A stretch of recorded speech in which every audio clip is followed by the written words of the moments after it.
Hello, if you want to watch exclusive lemon content on What If Naruto, then go to my Boosty. The first link in the description here contains such hot stories for adults, such as What If Naruto was a daddy for Sarada, or Kushina and Mikoto Vulgar Naruto mommies. Follow the link and enjoy. I'm waiting for you. Sensei, I'm sure Minato would want me to keep an eye on the kid, but I'm not sure what I'd be able to do since I have a lot of travel scheduled. What the village will do next is the real question. Minato died without a surviving heir. As they waited for the former Hokage to speak, both men in the room went quiet. I shall assume the title of Hokage once again until I find a competent substitute to manage the village, Sarobi remarked as he closed his eyes. Jiraiya, I have an assignment for you, he said to Jiraiya, a former pupil and one of his most devoted ninjas. He remarked that Sarutobi-sensei, what is this assignment you've given to me? He asked, but his attention was pulled to the sobbing infant. I want you to utilize your spy network to fool the other villages so that we can repair our ninja squads and restore Koha's defenses. Sarutobi said Jiraiya told the elderly Kage. Intention of employing my surveillance network for that reason, but it looks that I'm out of options. By the way, Saruto-sensei, you should alter the child's surname from Namek to Uzumaki. Minato had numerous opponents in IWA, including Natsuchikage, as well as adversaries in other elements. So, the senior ninja knew what he meant. You recall the Uzumaki clan, which is long ago slipped into oblivion. To top it all off, the infant Naruto had his mother's red hair.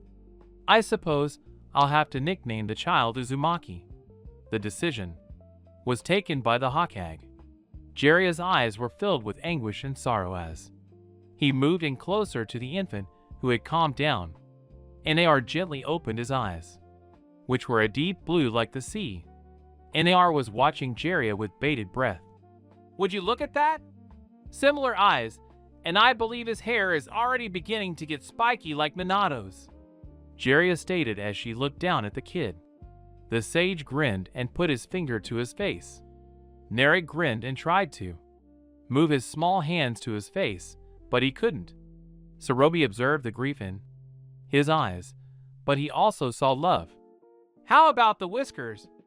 Is it due to the fact that he is a Jinryuri? Kusha didn't have them, but her seal was distinctive. Wasn't it? Jiraiya raised his hand. No, those markings existed previous to the sealing, as far as we can ascertain. So, they're merely birthmarks, and if I had to guess, it's because his mother was carrying the QB when he was born, Hiruzen said. Jiraiya nodded, understanding, and kept staring at the infant, who kept staring at him. I'll pay you a visit now, and then, Jiraiya remarked, smiling and nodding to his sensei. I'm going to depart right now, and will return as soon as possible. I should be on my way. If I have to go, I should do it as soon as possible. Keep the kids safe, sensei. I don't want to die and have to face Kusha if Naruto comes before. Oh, and I'm sad to hear of the passing of your wife, Jiraiya stated. This, and then he was gone out the window, much to the Hokage's annoyance. Tomorrow, it was hazardous to face Q.bi, but confronting the council was too much. For the Hokage, he was now faced with his second greatest adversary, the council of Koha. The civilian council and the elders comprised of Koharu, Hamura, and Danzo deliberated on what to do next. Sarutobi had assigned the care of the young Naruto to several of his A and BU and Kakashi Hatake, one of the Ville's greatest shinobi. The civilian council was arguing about how horrible things were right now, how many people had died, and how much it would take to restore to normality. The clan leaders remained deafeningly quiet. Hayashi and Fugaku were both silent, buried in their own thoughts. What became of the fourth? The chief of Clan Nar queried, looking at his Hokage. Not that I have anything against you, Lord Third, the clan leader said politely. But the fourth is in the hospital. Everyone could see the ancient Hokkage's grief in his eyes. Shikaka's eyes widened as he comprehended what was going on. He was extremely acquainted with the expression. He'd seen that face before and didn't need confirmation to guess out what had happened to him. The fourth died, sealing the QB. The elderly man broke the stillness with, "There was nothing being spoken." Shikaku dropped his sight as he realized his comrade and Hokage had passed away. Many members of the clan shared the same idea. Minato was a well-known shinobi who died tragically. Where did he seal the Q.bi? Danzo asked quickly, breaking the stillness. The Hokage's pupils constricted as he looked at him. Following that, the whole civilian council started to ask the same question. Sarudi lifted his hand to hush them. He sealed Q.bi into a baby. Nar Uzumaki, he responded cautiously, anxious about what others would think of the situation. The civilian council was in a frenzy, demanding Naruto's execution, just as he anticipated. Kill the demon or he's weak now. Throw him out of the community. When Sarbai heard this reply, he unleashed his killing intent, making the whole civilian council to experience visions of their own doom. Even the bulk of the head clans were having difficulty breathing. A particular Nar was silent. He recalled his buddy Minato informing him that his kid will be named Nar. He understood who Narrate was straight immediately. Silence ordered Saratobi, Hiruzen, and the whole council became quiet. He gazed at every face on the council with a gloomy expression, offering nothing but anguish. If they didn't keep quiet, Minato intended Naruto to be portrayed as a hero, not a monster. He's the one who prevents the QB from escaping and killing us all, explains Hiruzen. The third stated it in a threatening tone. Some civilian council members wanted to speak out against it, but when they saw Lord Third's killing expression, they restrained their mouth. I will retake the cap in my position as third Hokage, he said. Everyone seems to be thinking the same thing. No one on the council objected to the save Danzo, who seemed annoyed because individuals like Hiruzen made Konoha weak. He longed to be the next Hokage. Who were Naruto's parents? Lord Third Ahuga queried, his eyes welling up with tears. Saratobi had opted not to tell them because he was scared the knowledge would spread and the other four great shinobi villages would soon discover Minato had a son. IWA would go to any extent to murder him in retaliation for what the fourth did to them during their effort to seize the Leaf Village. With a sad face, Sarobi answered, I'm not sure, but I know his parents were killed in the fight against Q.bi. The leader of the Huga clan disagreed, but remained silent. Shikakunara had already worked out who his parents were. He noted, the fact that the youngster lacked parents aided. The civilian of them had already began to think of injuring the demon. And the fact that they didn't have any parents to keep an eye on him made things simpler. The others were suspicious about the boy's father. Danzo, on the other hand, understood precisely who it was and realized the youngster could be transformed into a legitimate weapon and useful to Konoha, just as Kumo had done with their Jinariki. After hearing a cough, Hiruzen turned to confront Danzo. I'd want you to give me the boy Hokage. Sama, I can teach him and turn him into a wonderful wee village ninja. Danzo proposed with a smile. Hiris and several of the clan leaders' eyes narrowed. No, and the child has a name. He shall be reared at the orphanage just like any other boy, the Hokage declared. Unequivocally, Danzo was not pleased with this one. He reasoned that there had to be more methods to make him a weapon. Allow me to nurture him, Hokage-sama. With all due respect, he'd have a family and could be like a brother to my kid, Shikaku offered, and the majority of the council members were surprised since they didn't anticipate Shikaku to say such a thing. Please accept my apologies, but the request has been refused. NAR cannot be given to any clan. He will grow up in an orphanage. He'll start at the academy when he's 6 years old. The announcement was made by the Hokage. Despite the fact that he wanted to deliver Naruto to Shikaku, he was fully aware that he wouldn't be able to pull it off. The other clans, particularly the AIHA clan, would be enraged. Shikaku had no time to object. "You would let the demon to enter the academy and become stronger," shouted a civic council member. The Hokage clenched his teeth and dilated his pupils. He was furious because NAR had been referred to as a demon. He motioned with his palm, and the shouting man's head rolled to the floor, blood pouring everywhere. The citizens were taken aback, but they stayed quiet.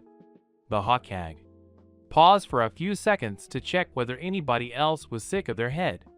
Because there was nothing but quiet, the Hokage shifted the topic. "Now that we finished this, I'd want to talk about what we lost and how much it will cost to reconstruct." The Hokage chose to change the subject. Throughout it all, one clan chief stayed mute.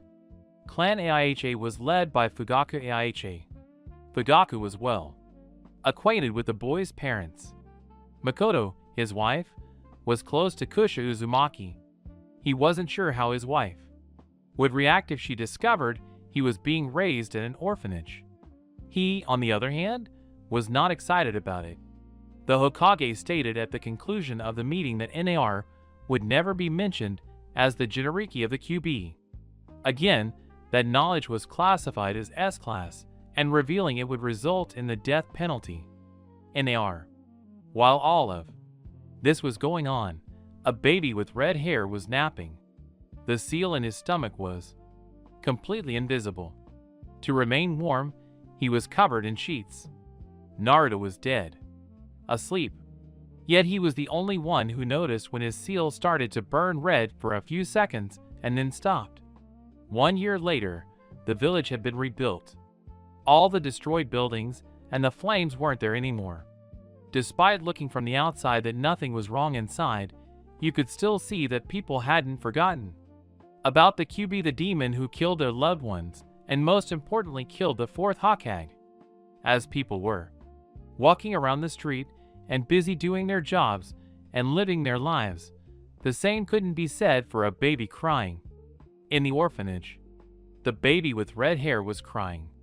Despite being only a year old, Naruto could still say a few words and take a few steps, but that only worsened his situation. NAR was still tiny, but even he understood that he wasn't having the attention of anyone around him. Or if he did, he would get glares of hatred that made NAR scared and sad. Right now, Naruto was crying. Since he was alone in a room and there was no one else there. No other babies sleeping, just him. Suddenly, the door opened, revealing a woman glaring at the demon brat, as everyone liked to call him. Seeing someone, Naruto stopped, crying, and smiled at the woman. He was happy that someone had come for him despite having the cold feeling from her. The woman got angry when he saw that the demon was smiling.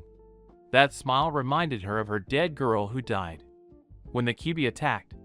She glared at the monster and his smile made her snap. She slapped him in the face. NAR immediately started crying and touching the place where it hurt. The woman smiled that she could break the demon and left the room. She left him to cry until he got tired. Naruto kept crying for 4 hours until he slept but woke up again after a few hours because he was hungry. Naruto was given food only once or twice a day, but even then was given the bare minimum. If it were in the hands of people who worked there, they would let him starve. But the Hokage would visit once a month to check on him, and they knew it would be dangerous to anger the Hokage. In the beginning, Hokage noticed from how NAR looked like that he wasn't being fed. He had warned the people who worked in the orphanage to treat NAR like the other children. After 3 months, Naruto was crawling to the place where he knew they kept the food. His baby legs didn't make a sound, and he knew if he was quiet he could reach the room without anyone noticing. NAR just hoped none of the other children would wake up in the middle of the night crying. As Narad reached the door and was happy that no one was guarding it, at first he couldn't reach the handle, but then used a few books to reach it and slowly opened the door, not to make a sound. Narad looked inside and was even darker than it was in other rooms. The other room had windows, so the light of the moon brightened up the room slightly. This room had no windows that Naruto could see. He was scared, but he was hungry, so he swallowed a huge breath and decided to be brave and crawled slowly inside the dark room. NAR slowly crawled to a jar with food that he knew the other children were fed with. He put his hands around the pot, but couldn't move it. It was heavy for him. Naruto then tried to use his hands to open it where it was, but to no success. He was disappointed, but he was hungry. His stomach started growling as to answer him. NAR tried again and again, but had no success. NAR felt tears in his eyes and decided to try one more time, and he started feeling something from his seal in his stomach. The seal started glowing red and NAR opened the jar. He smiled so much that even his eyes were smiling. NAR felt the feel from his tummy, but decided to ignore it. NAR then put his hand inside the jar and started eating with his little hands. That went on for almost an hour. NAR then slowly closed the pot again and left the room quietly. After 2 years, NAR was looking outside the windows as it was raining. It has been raining for 5 days now. Now Naruto was only 3 years and 3 months old. He was able to walk, talk, run, and even knew how to read a little. He felt lonely in this place. He had seen how a woman would look and treat other children. They would always smile and be kind to them. While no one was kind to him, they would all look at him with anger and coldness. He didn't know why. He couldn't understand what he could have done to make them hate him. The only person he knew that was kind to him was the older man with robes.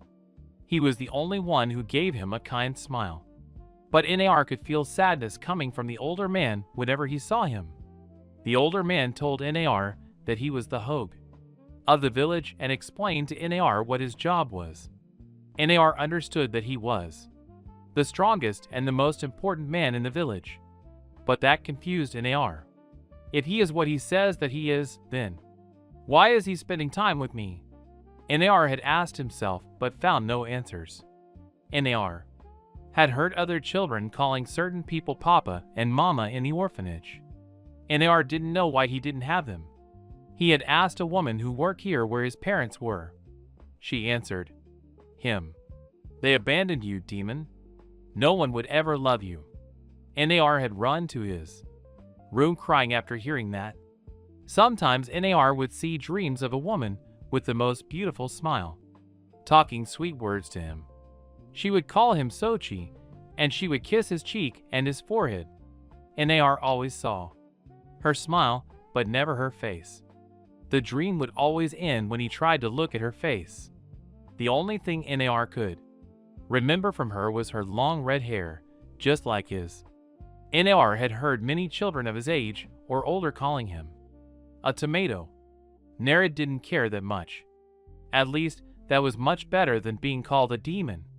But he heard many adults pointing out his hair and saying that was proof that he was a demon. NAR then had wondered if everyone hated him because of his red hair. But he quickly pushed that thought away. That was just ridiculous to him and made no sense to him.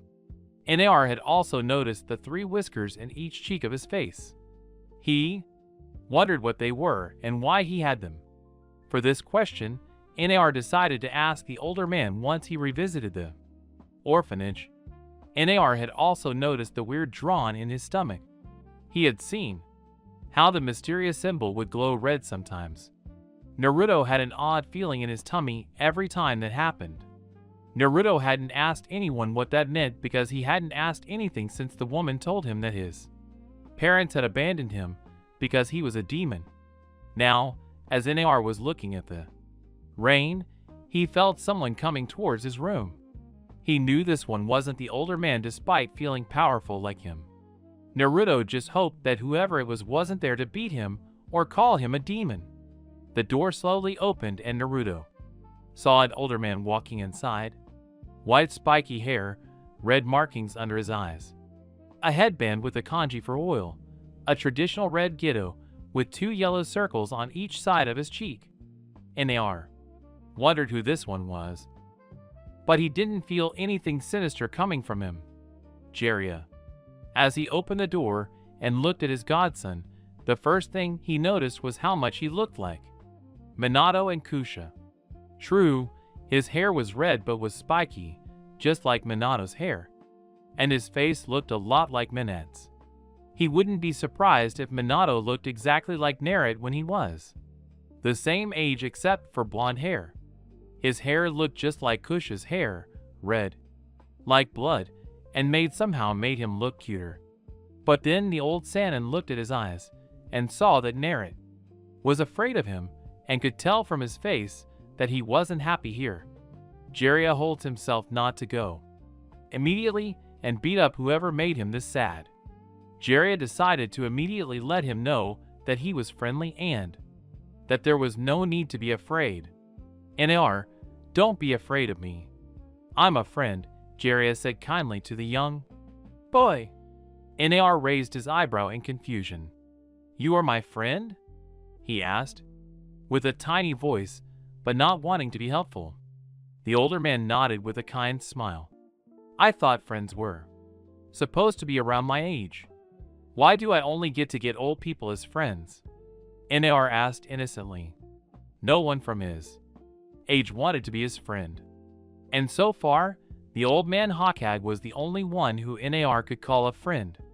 Jiraiya's eyebrow twitched slightly at being called old, but let that go for now. I'm not that old.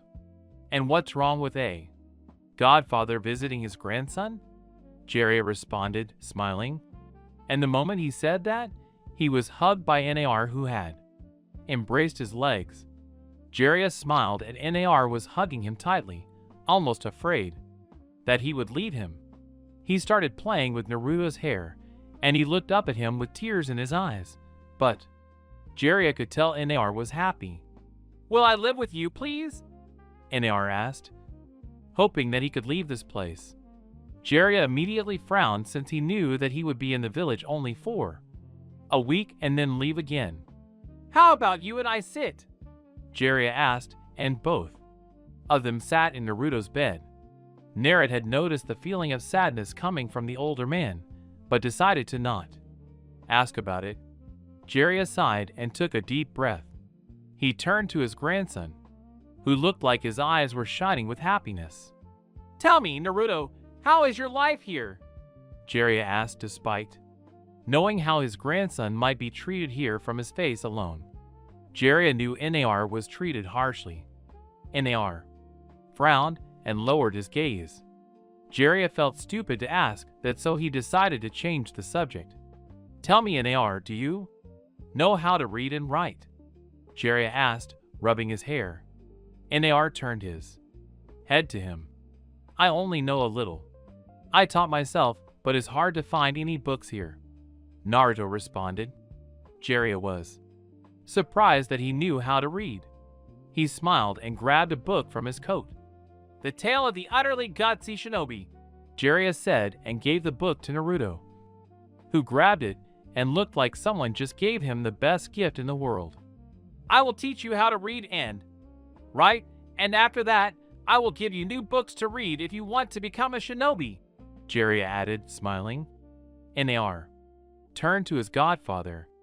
Thank you, he repeatedly said, hugging both him and the book. Don't worry, Nar, Jiraiya said, hugging him back. They stayed like that for a few minutes, and Nar pulled back and opened the book on the first page.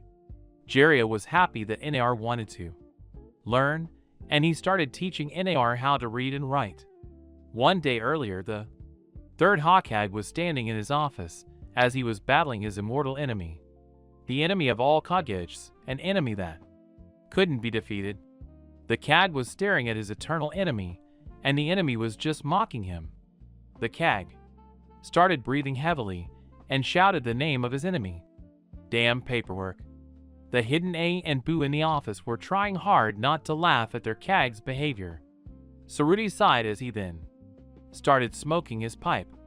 He relaxed a bit and started working on his paperwork again. How were you able to complete them so fast? Minato the third asked himself. He had no answer. And perhaps being the fastest shinobi alive had its perks. After what felt like an eternity, he was done with the pile in front of him and decided to read something. His hand moved to open a secret drawer of his desk when a blur entered his office through the window. His ambists were immediately on alert. But Sarobi knew who the idiot had come through the window. The door was just never an option. The third asked in a monotone tone, looking at Jiraiya. The Sannin grinned and turned his face to his sensei. No, windows are much better. He responded and walked to the chair on the other side of the desk. How are things around the village? Jiraiya asked. People still remember what happened 3 years ago. It's not easy to forget for some. Sarobi answered, and a frown appeared on Jiraiya's face. What about outside the village? Sarobi asked, smoking his pipe. His face turned from joking to serious within a second. Sarobi understood, and with a sign of his hand, his left and activated a silent seal. What news do you have? Sarobi asked with a serious tone. Jiraiya sighed. I have news of an organization of missing means, he said in a serious tone. Saratobi raised his eyebrow at this. It wasn't that much of a big deal for missing means to create an organization.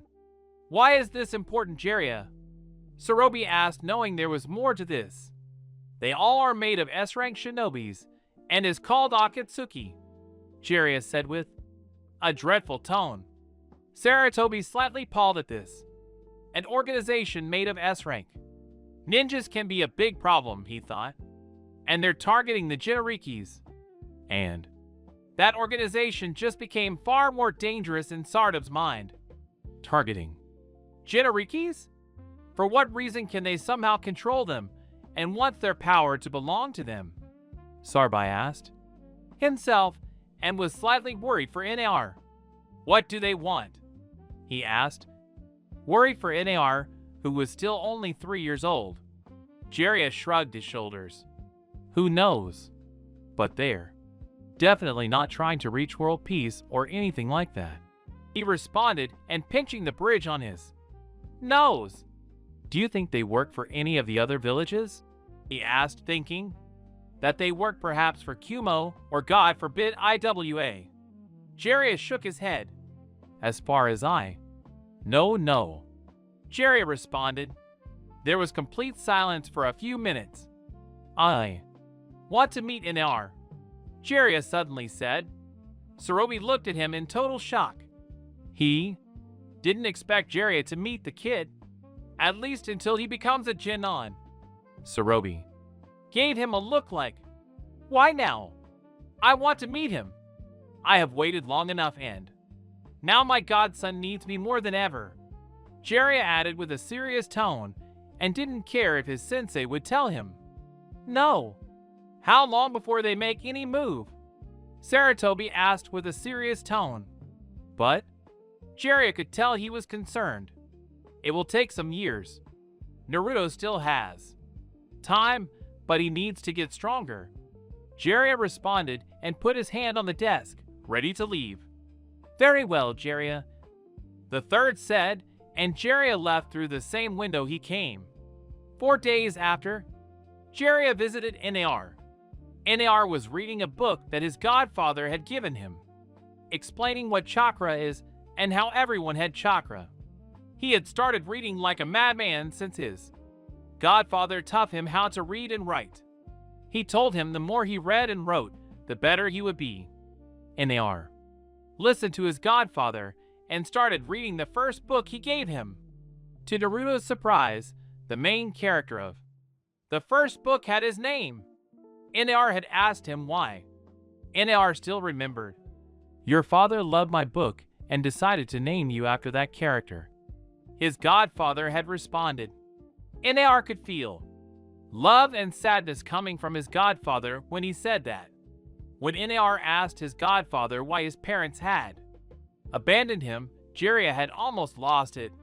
Jiraiya was looking as his godson was reading his first book. Looking at him now reminded him so much of Minato. The way his body moved, the way he stood and walked all screamed Minato. Jiraiya was already proud of him, and it had been 2 days since he met him. On the first day, Jiraiya had given NAR real food to eat as much as he wanted.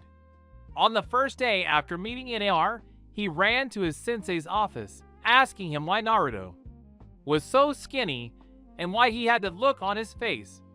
His sensei told him that he had already fired 3 women who worked in the orphanage for treating Naruto poorly.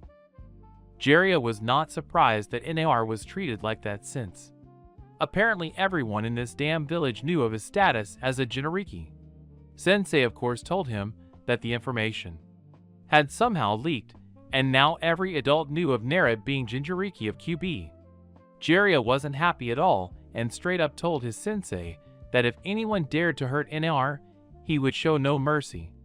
His old sensei nodded his head in agreement and said that Kakashi was the you in charge of protecting NAR. Now Jiraiya saw a confused look on Naruto's face. His blue eyes like ocean turned to Jiraiya, and for a moment, Jiraiya could have sworn it was Minato who was looking at him. Why, the main character is my name Tojiji? Naruto asked, slightly confused. Jiraiya smiled at the nickname. He had shown NAR yesterday that he could summon toads and promised NAR once he becomes a Jinon, he would be able as.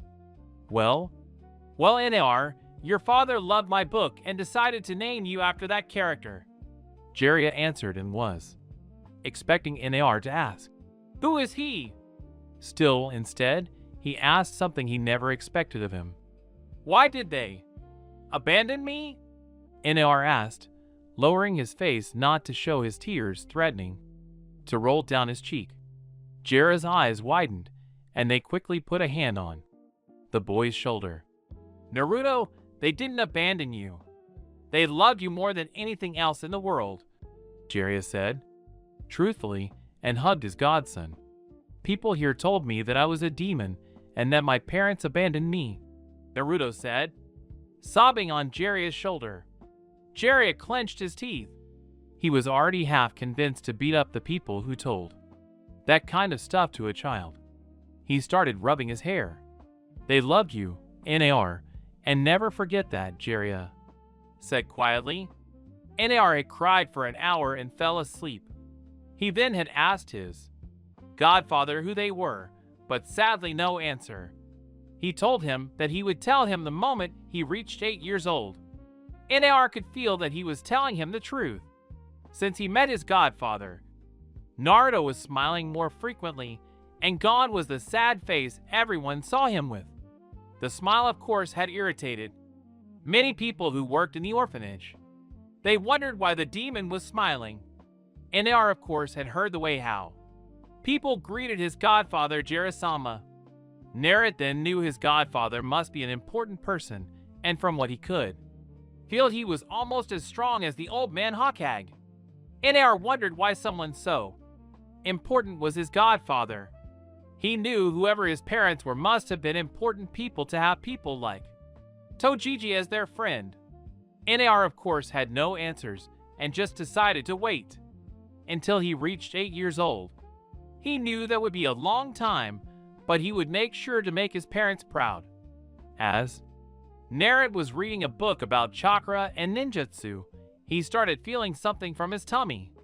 He quickly shut the book and removed his white shirt quickly. NAR looked at the weird drawing on his tummy as it was glowing red. He wondered what it was, and he had forgotten to tell his godfather about it. The feeling went away as quickly as it came. NAR just shrugged his shoulders and decided to ignore it. but he knew that other children didn't have this. Drawing in their tummy, Narad returned to his book and started reading where he left it. He had asked him when he could start training. His godfather had told him that he was still very young to do physical exercise, and right now he would teach him how to unlock his chakra and many other things. Naruto then felt as someone was watching him. He quickly turned his head to look through the window of his room, but couldn't see anyone there. He kept looking for a few seconds and then returned to his book. Behind a tree, there was a man with a mask hiding and using Jing Jutsu to camouflage himself and not letting out that much chakra not to be detected. He was wearing a white mask and looked much different than a normal Umbu. How did he feel me? He's still only 3 years old.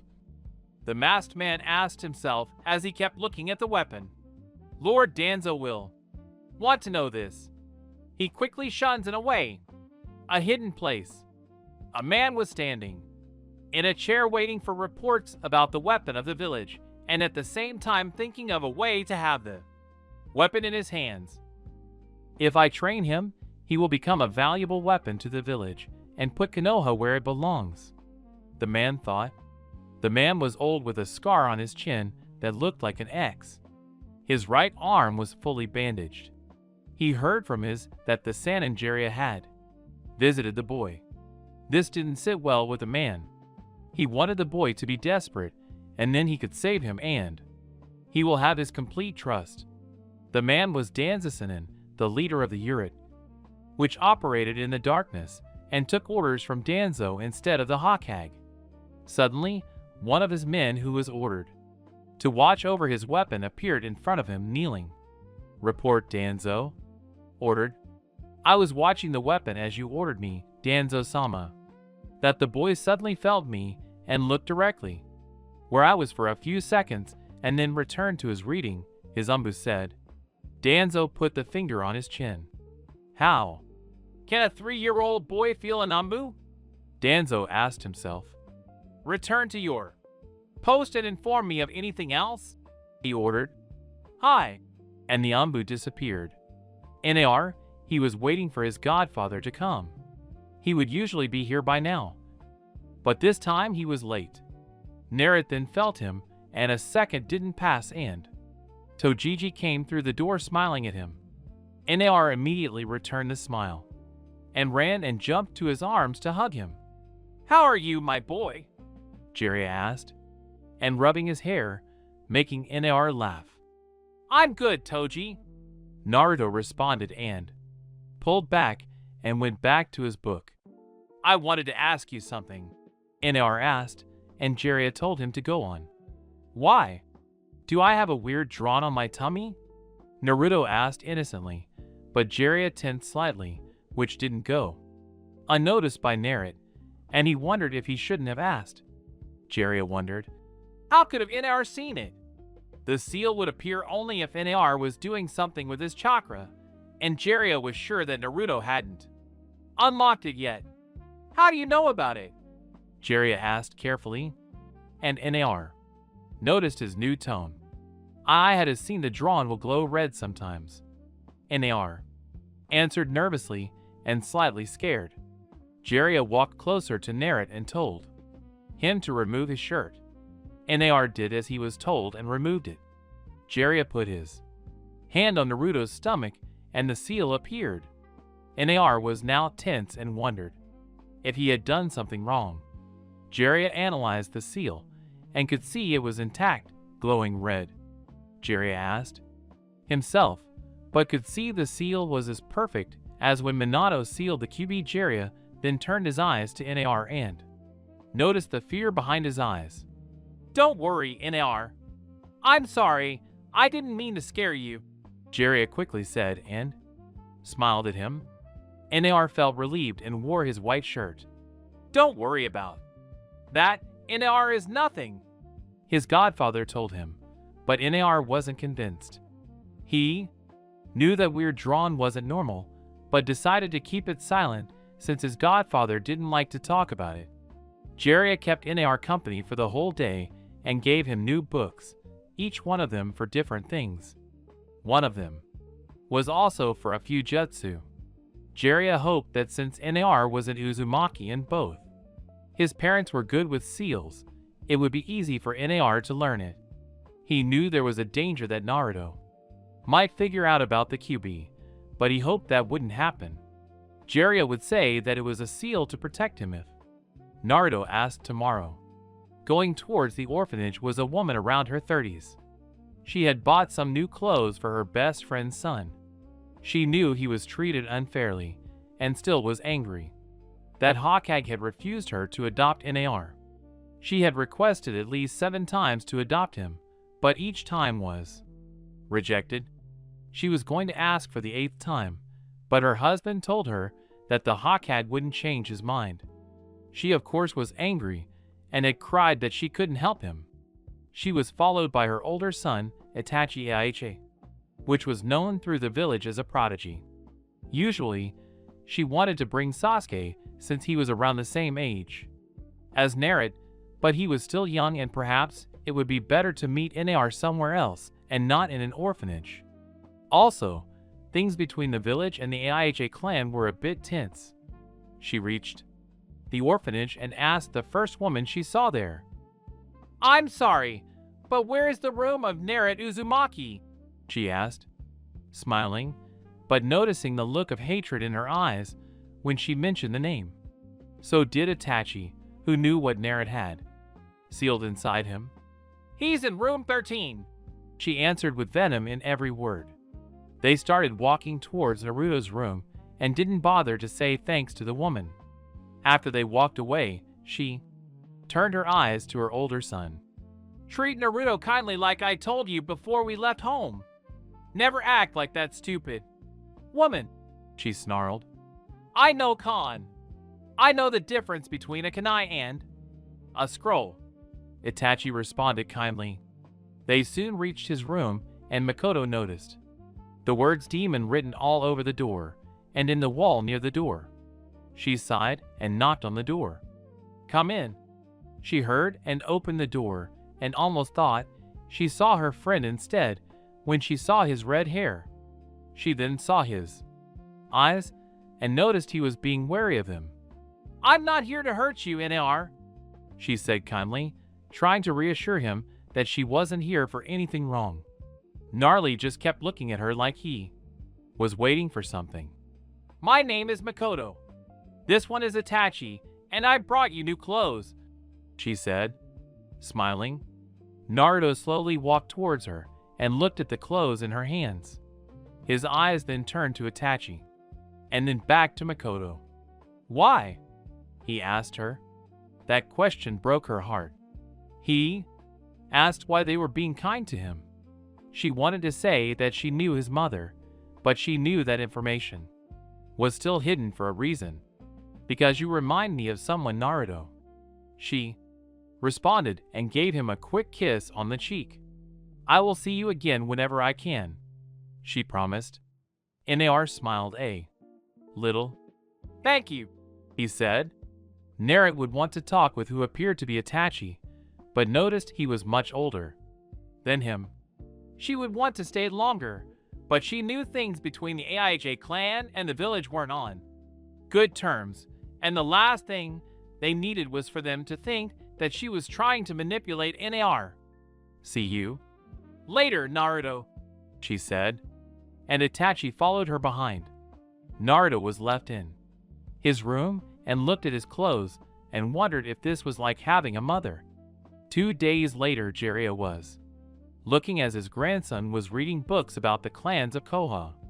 He was reading about the Senna clan, how they were able to make trees, and how the first Hokage was able to build the whole village. The book also mentioned important clans from other countries, but that was on the last pages. Jiraiya sadly knew that book had nothing about the Uzumaki clan, but he would tell Nar himself once he grew up a bit more. Jiraiya liked the way how Naruto was every time he would read.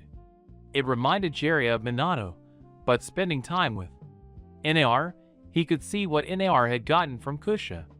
He was a caring person like her, one who cared about the precious people more than anything else. But he also looked collected and not hot-headed. Or maybe Jiraiya just still hasn't seen it yet.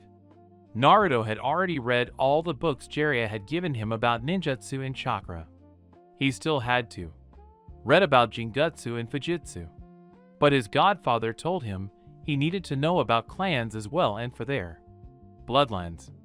NAR of course had asked many questions like why no other Senna can grow up trees, what is a bloodline, could the second Hokage really pull out water from the air itself, and many other questions.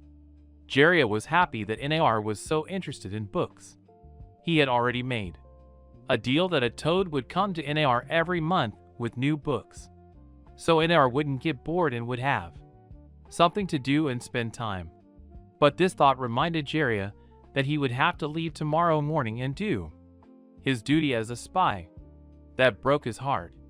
He wanted to stay here, but the village needed information for every possible threat, and he wanted to know more about the damn Akatsuki. Jiraiya thought to take Naruto with him, but he was afraid that being out there might bring NAR unwanted attention, and not to mention was dangerous. NAR was still only 3 years old, for crying out loud. Jiraiya was a Sannin and was known throughout the 5 great shinobi villages. And if the word spread that he had a child with him, might make things worse. Sure, he would be there to protect him, but people might figure out he's the 4th son since he looked a lot like him. Spiky hair, except Naruto had red hair like his mother. And Jiraiya knew he couldn't be with Naruto all the time. Hell, some people might understand immediately he's an Uzumaki and might try to kidnap him because of his Uzumaki blood, like how Kumo tried with Kushina. Jiraiya wasn't sure how he could even tell Naruto that he would leave, and he knew he wouldn't be back for at least 5 months. Jiraiya sighed sadly and moved closer to his grandson. NAR felt the sad feeling coming from Tojiji, so he decided to shut the book, and his blue eyes went to his godfather. "Why are you sad, Tojiji?" NAR asked, not liking him being sad. Jiraiya was slightly surprised that the kid could tell he was sorry. "Nothing, NAR. How about you and I go outside tonight? I want you to visit a place," Jiraiya said, smiling. NAR knew there was something wrong, but decided not to ask questions. Naruto wasn't sure if going outside was a brilliant idea, since people didn't really like him, but he knew his Toji was there, so there was no danger. Naruto quickly nodded his head with a bright smile, brighter than the sun itself, and got up from his bed and walked closer to his godfather, who was leaning against the wall. Jiraiya smiled at him and walked close to him. Jiraiya leaned his hand close to NAR. He quickly grabbed his hand, and to Naruto's surprise, Jiraiya pulled him up and made him sit on his shoulder. "Woo! Woo!" Naruto said, excited and slightly scared. He felt bigger now, and put his hands on Jiraiya's hair and held tightly. His godfather saw NAR grinning like never before. "You ready?" Jiraiya looked up and saw Naruto's eyes shining with happiness, and NAR nodded his head. NAR felt tall and like he was a man from up here, and being like this gave him courage. Jiraiya left the room, and the moment he left, he saw a woman looking at Naruto with hatred in their eyes. That made the bundle of joy on his shoulder feel uneasy. Jiraiya released a tiny bit of killing intent, and they gulped and backed away from them. They soon left the orphanage, and now we're in the streets of Konoha. NAR was looking everywhere curiously. He had never been away from the orphanage before. This was his first time, and he wanted to see how it was. Jiraiya was happy that his godson looked delighted, but he kept an eye on people walking around them. He felt too Umbu following them, but paid no mind since they were used by his sensei. NAR felt the 2 people following them through the roofs. He knew they weren't civilians, but Shinobi was like his godfather since he could feel they were much powerful than an ordinary person. He couldn't feel bad feelings coming from any of them, but he felt sadness from one of them. People walking around didn't really recognize NAR at first. Most of them just kept walking and minding their business, but some of them had stopped walking and were looking at NAR specifically. His red hair, blue eyes, and his whiskers. Our redhead started feeling sad and uncomfortable when he began feeling anger and hatred coming from some of the people around them. "Toji, you should put me down," Naruto said, afraid that people would start hating his godfather as well. Jiraiya looked up at him, surprised, but understood immediately why he said that. "Don't worry, NAR, just don't mind them," Jiraiya responded, but frowned when he saw that more people were looking at NAR angrily. Now, as they kept on walking, more people had stopped and been looking at Naruto with hatred. NAR swallowed a huge breath and felt sweat coming from his forehead. But then his godfather released a massive amount of killing intent that made everyone take a few steps back. Some of them even started screaming and running away in fear. After a few minutes, there was no one looking at NAR anymore. Jiraiya began to walk again, and NAR was feeling better. NAR focused his eyes on the stone faces in the mountain. He knew each of them. The first one on the left was the first Hokage Hashirama Senju, which built the whole village with his wood abilities, and was known as God of Shinobi. He had also battled the legendary Madara Uchiha in Valley of the End. He was known to be able to control tailed beasts with his wood abilities.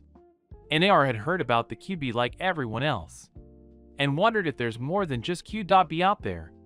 Then was Tobirama Senju, which Naruto had read that was known for his high water affinity. No one was in the same level as him. Even ninjas from Kiri, known for their water affinity, weren't at his level. He had created many jutsus. One of them was Hirishin, that the fourth Hokage was known for. Then was Old Man Hokage, who looked younger in the stone face and in the picture in Naruto's book. Naruto couldn't really see him as young no matter how hard he tried. Naruto had read that titles of the Professor and God of Shinobi were given to him. NAR wondered if Jijahawk in his younger days was as strong as the first Hokage in his prime. He had decided to ask Gigi once he saw him again. Then there was the fourth Hokage, Minato Namix. NAR thought he was the coolest Hokage of them all. He was known as the Yellow Flash of Konoha because he was a master of HAREM. But when Naruto had seen the picture of the fourth, he could have sworn that he had visited the person before. His blue eyes were the same as Naruto's, and he knew it. NAR, of course, asked Jiraiya why he felt like he had seen the fourth before. At that moment, he noticed his godfather was very nervous and heard him mutter just like him. Of course, Jiraiya just changed the subject, much to Naruto's annoyance. Naruto had asked his godfather to learn HAREM, but he told him that he still needed to know the basics before moving into complicated things like learning jutsus and HAREM. Jiraiya knew Minato had left HAREM and Rasengan for Naruto in case anything happened to him. Jiraiya had decided to give them to NAR when he reached 8 years old. But Jiraiya wasn't looking forward to telling NAR about Q. He knew Naruto still hadn't asked why people hated him, but he knew he would ask that question sooner or later. NAR had told him about the kind lady named Mikoto who had given him clothes. Jiraiya, of course, knew her since Kusha had mentioned her, but he wondered if she had a purpose of meeting NAR. He knew there was a chance that she just wanted to be kind to him out of her friendship with Kusha. But Jiraiya knew that things between Konoha and AIHA clan weren't good and had heard some shinobis claiming that QB had a sharing gun the night he attacked. Of course, maybe they had just thought they saw it, but Jiraiya no Minato was a master at Fujitsu and would never let QB be released unless someone attacked them. Now he made his way towards the favorite place of his mother. Naruto was busy looking at the face of the fourth Hokage. in the mountain when he heard, "Oh, look who we have here." He heard his godfather say towards 3 men who were walking towards them. In their shoulders were 3 kids. The first man was giving Naruto and Jiraiya a warm smile. His hair was almost brown and tied like a cactus. He had a scar on his face and was wearing the usual Jonin outfit with black sandals. On his shoulder was a boy who looked bored and ready to fall asleep. His hair was the same as his father. The second man had long blonde hair and was wearing a white outfit. And beneath it, Naruto could see the Jonin outfit. On his shoulder was a girl around his age with blonde hair as her father. She was smiling at them. The third one was a fat man with weird marks on his cheek. He wasn't smiling at them. And Naruto could feel the stare of the third one. And on his shoulder was a boy who also looked to have problems with his weight. Jiraiya-sama, is good to meet you again. Who is the cute boy on your shoulder? The first man asked, taking a step forward and giving Nar a warm smile. Jiraiya looked up at Nar. "Oh, my name is Naruto Uzumaki. Shinobi-sama," he answered respectfully. Jiraiya held a burst of laughter, and so did the girl. "My name is Shikaku, and this lazy boy is my son is Shikamaru." Shikaku introduced himself, and the boy on his shoulder, who already looked half asleep. Naruto waved his hand. Shikaku put Shikamaru on the ground. "Say hi, or do you want to walk back to your home?" Shikaku said. Shikamaru appalled at the contest of walking. "This is troublesome. My name is Shikamaru Nara." Nar smiled and jumped to the ground to get closer. "Hi, Naruto. My name is Inochi Yamanaka. This princess is Ino," the blonde said, and the girl waved at Nar. "Hello, Tomato," she said, smiling. Jiraiya expected Nar to act the same way as his mother when she was called like that, but he just laughed. Naruto didn't really mind the nickname, since it was much better than being called a demon. The third one took a step closer. "My name is Chosa Akimichi. This one is Choji." The fat one said, "Hey," bit wary of Naruto, which Nar and the adults noticed. Nar waved his hand, and so did Choji. Naruto turned his eyes to Shikamaru and Ino, who were standing close to him. "Do you want to come with us?" Nar asked hopefully.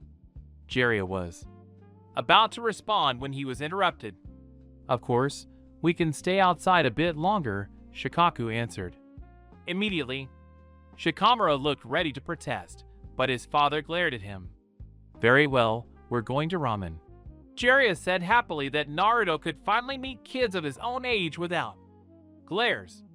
Choji looked happy and was clapping his hands. "Yeah!" Naruto shouted, raising his fist in the air. Soon they started walking towards Ikaraku Ramen. Naruto, Shikamaru, Ino, and Choji were walking forward and talking, and the adults were a bit behind talking about different things. "So, Nar, what is Jiraiya-sama to you?" Shikamaru asked curiously. "He's my godfather." Shikamaru's eyes widened slightly, and he murmured something under his breath. "Wow, really? He's one of 3 Sanins." The girl Ino shouted. Surprised, Naruto raised his eyebrows in confusion. "What's a Sannin?" he asked. They all started looking at him like he had gone mad. "Didn't your parents tell you about the Sanins?" Ino asked, confused. That question made Naruto sad, and his smile slowly disappeared and turned into a frown. "I don't have parents," Naruto said quietly, almost like a whisper. He was feeling tears in his eyes, but swallowed a huge breath. He didn't want to cry in front of them. Ino lowered her head. "I'm sorry." She apologized with a sad tone. Choji looked saddened as well, and so did Shikamaru. Naruto quickly shook his head. "Don't worry, Ino-san. How about we talk about other things?"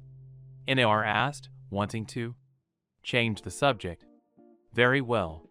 What do you like to do the most, NAR? Choji asked curiously. NAR knew what he liked. I like to read, and I like to spend time with Toji and Hokage.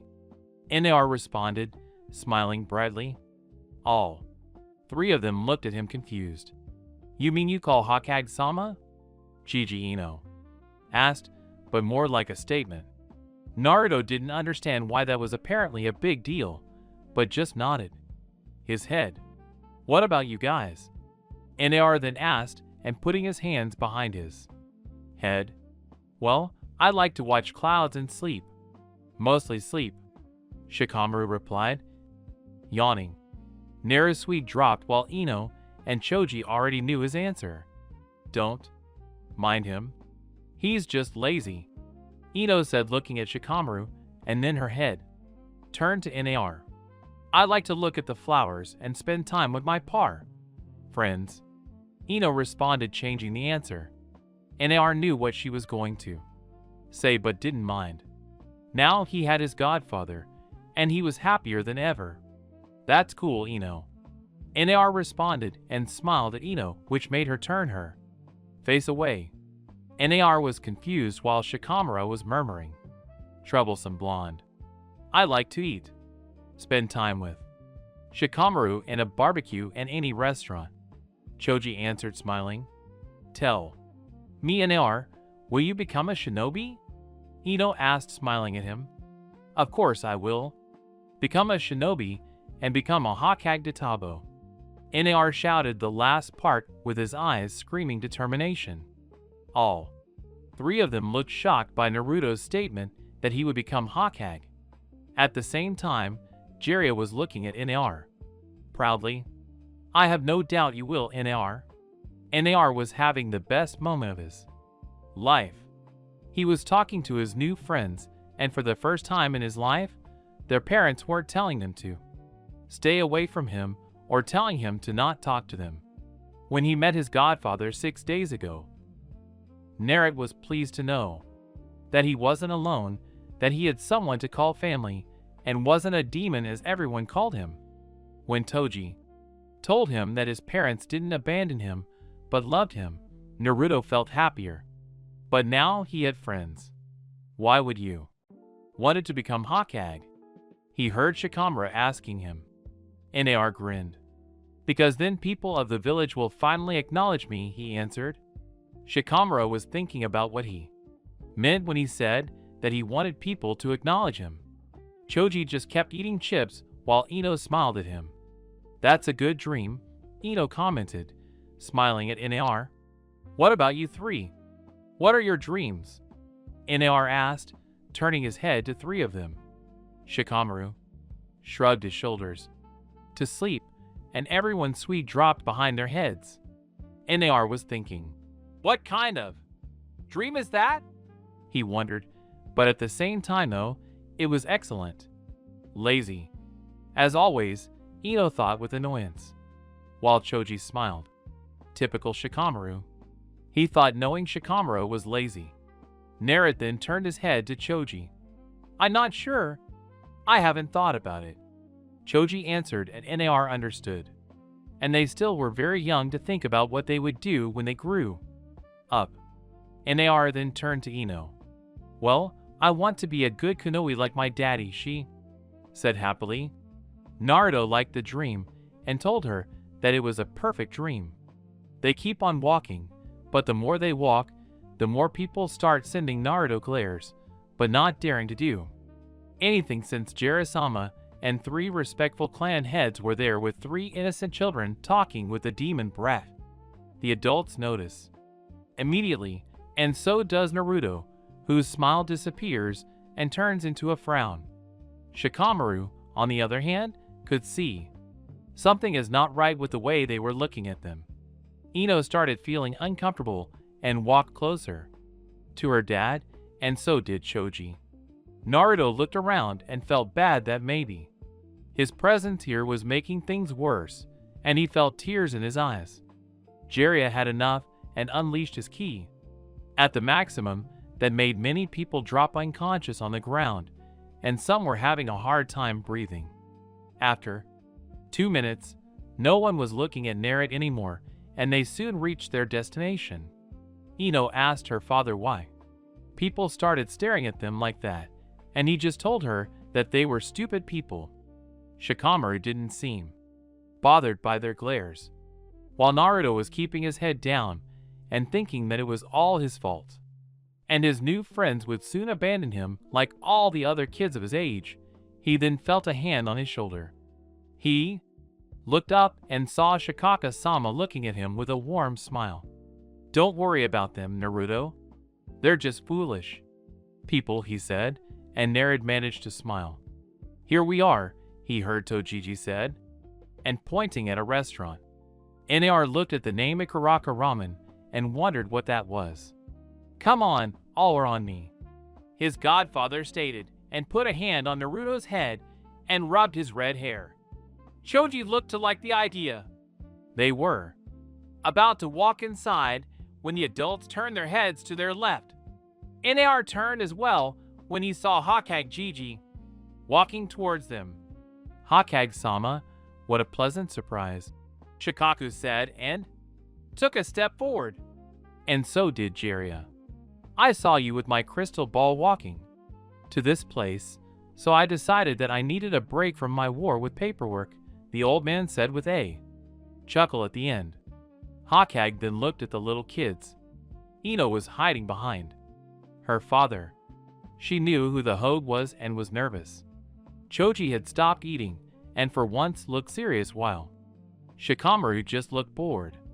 The older man was about to say something when Hokage-sama, "It's good to see you again," NAR yelled and jumped to hug him. The Kag returned the hug and Jiraiya smiled at the scene while the kids wondered how NAR knew the Hokage-sama so well. NAR usually would call him either Hokage Gigi or Gigi. Still, Jiraiya had told him always to show respect in front of others, so NAR decided to call him with respect. "NAR, my boy, how are you doing?" the Hokage asked and looked at Naruto, who looked much brighter and happier than when he saw him in the orphanage. "I'm good. Hokage-sama Toji is giving me many books to read. Is amazing," Naruto replied excitedly. Hokage laughed at the nickname, while Shikaku chuckled, and so did Inochi and Chosa. At the same time, Ino and Choji were wondering how reading books could be amazing, and Shikamaru silently agreed with Naruto. "Oh, Tojiji," the Hokage looked at Jiraiya grinning. "Well, that's good, NAR," he said, and pulled him to the ground. And they together walked inside the restaurant. Walking inside, Naruto saw a man with a girl older than him behind the desk. "Oh, Hokage-sama, it's good to have you here," the man said, respectfully, looking at the Hokage. "Is nothing. Do you have enough ramen for all of us?" "Of course," he replied happily, but then his eyes went to NAR, and he froze. He looked at his face, red hair and bright blue eyes like the ocean. The man thought with a smile, seeing the child of his two favorite customers. For a moment, NAR thought that the man would start glaring at him, but he was looking at Naruto with longing, and that confused him. "What's your name, little buddy?" the man asked, with a warm smile. "My name is Naruto Uzumaki, future Hokage," he responded, grinning. "Well, take a seat, future Hokage," he said with a smile. And soon, everyone took a seat. Hokage seated close to Jiraiya, Inoi, Shikaku, and Chosa. At the same time, Naruto was close to Shikamaru, Ino, and Choji. "Have you been here before?" NAR asked, looking at his new friends. Shikamaru shook his head, and so did Ino. "I have been maybe 3 times, Choji replied, and couldn't wait to eat. "Naruto, you said you like to read. What do you read?" Shikamaru asked, interested. "I read about chakra jutsu, and I have started reading about clans of Konoha and their bloodlines. I will soon start reading about Jinjutsu and Fujitsu," Naruto said happily. Shikamaru looked interested while Ino thought that it was a waste of time. Choji didn't look to either care or not care.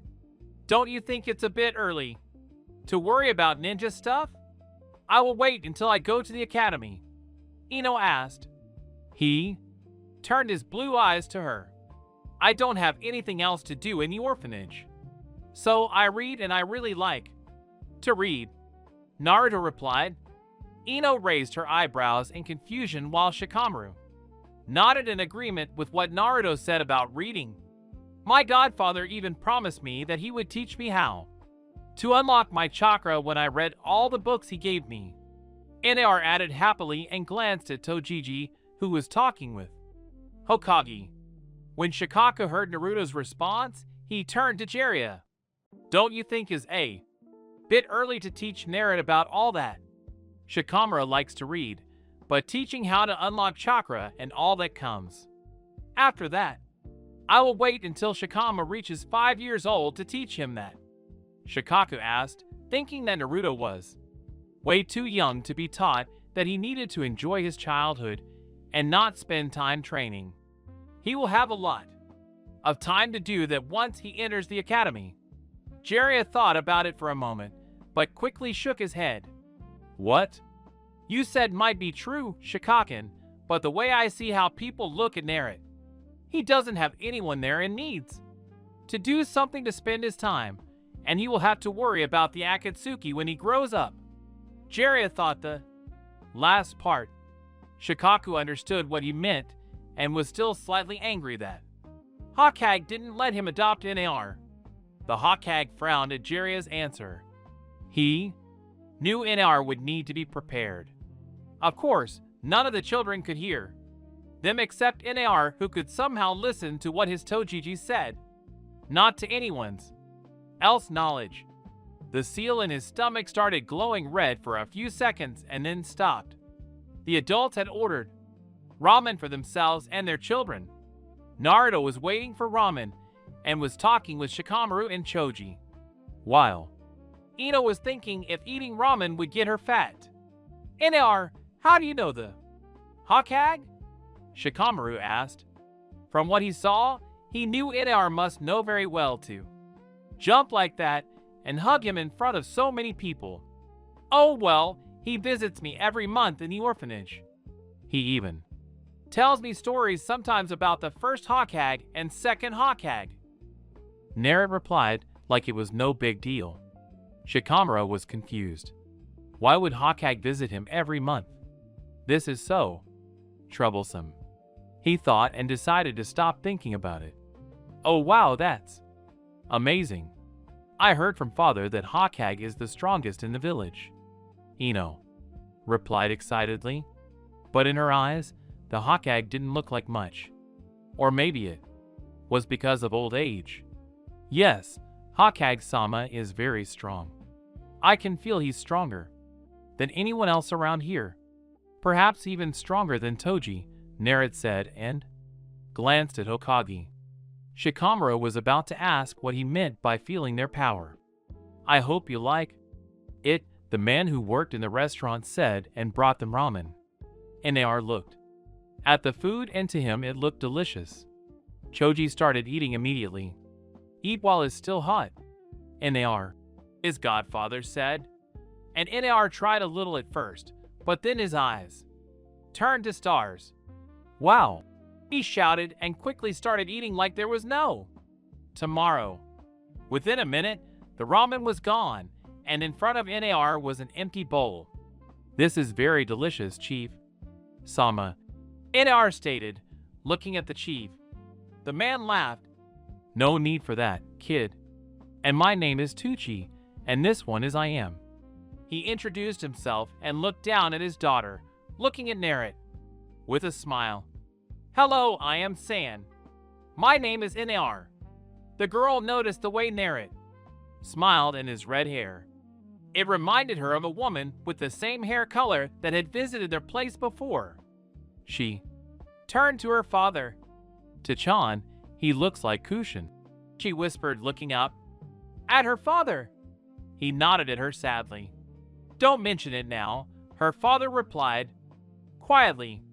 You can eat as much as you want, Naruto-kwan, Jiraiya said, and he looked at him in awe.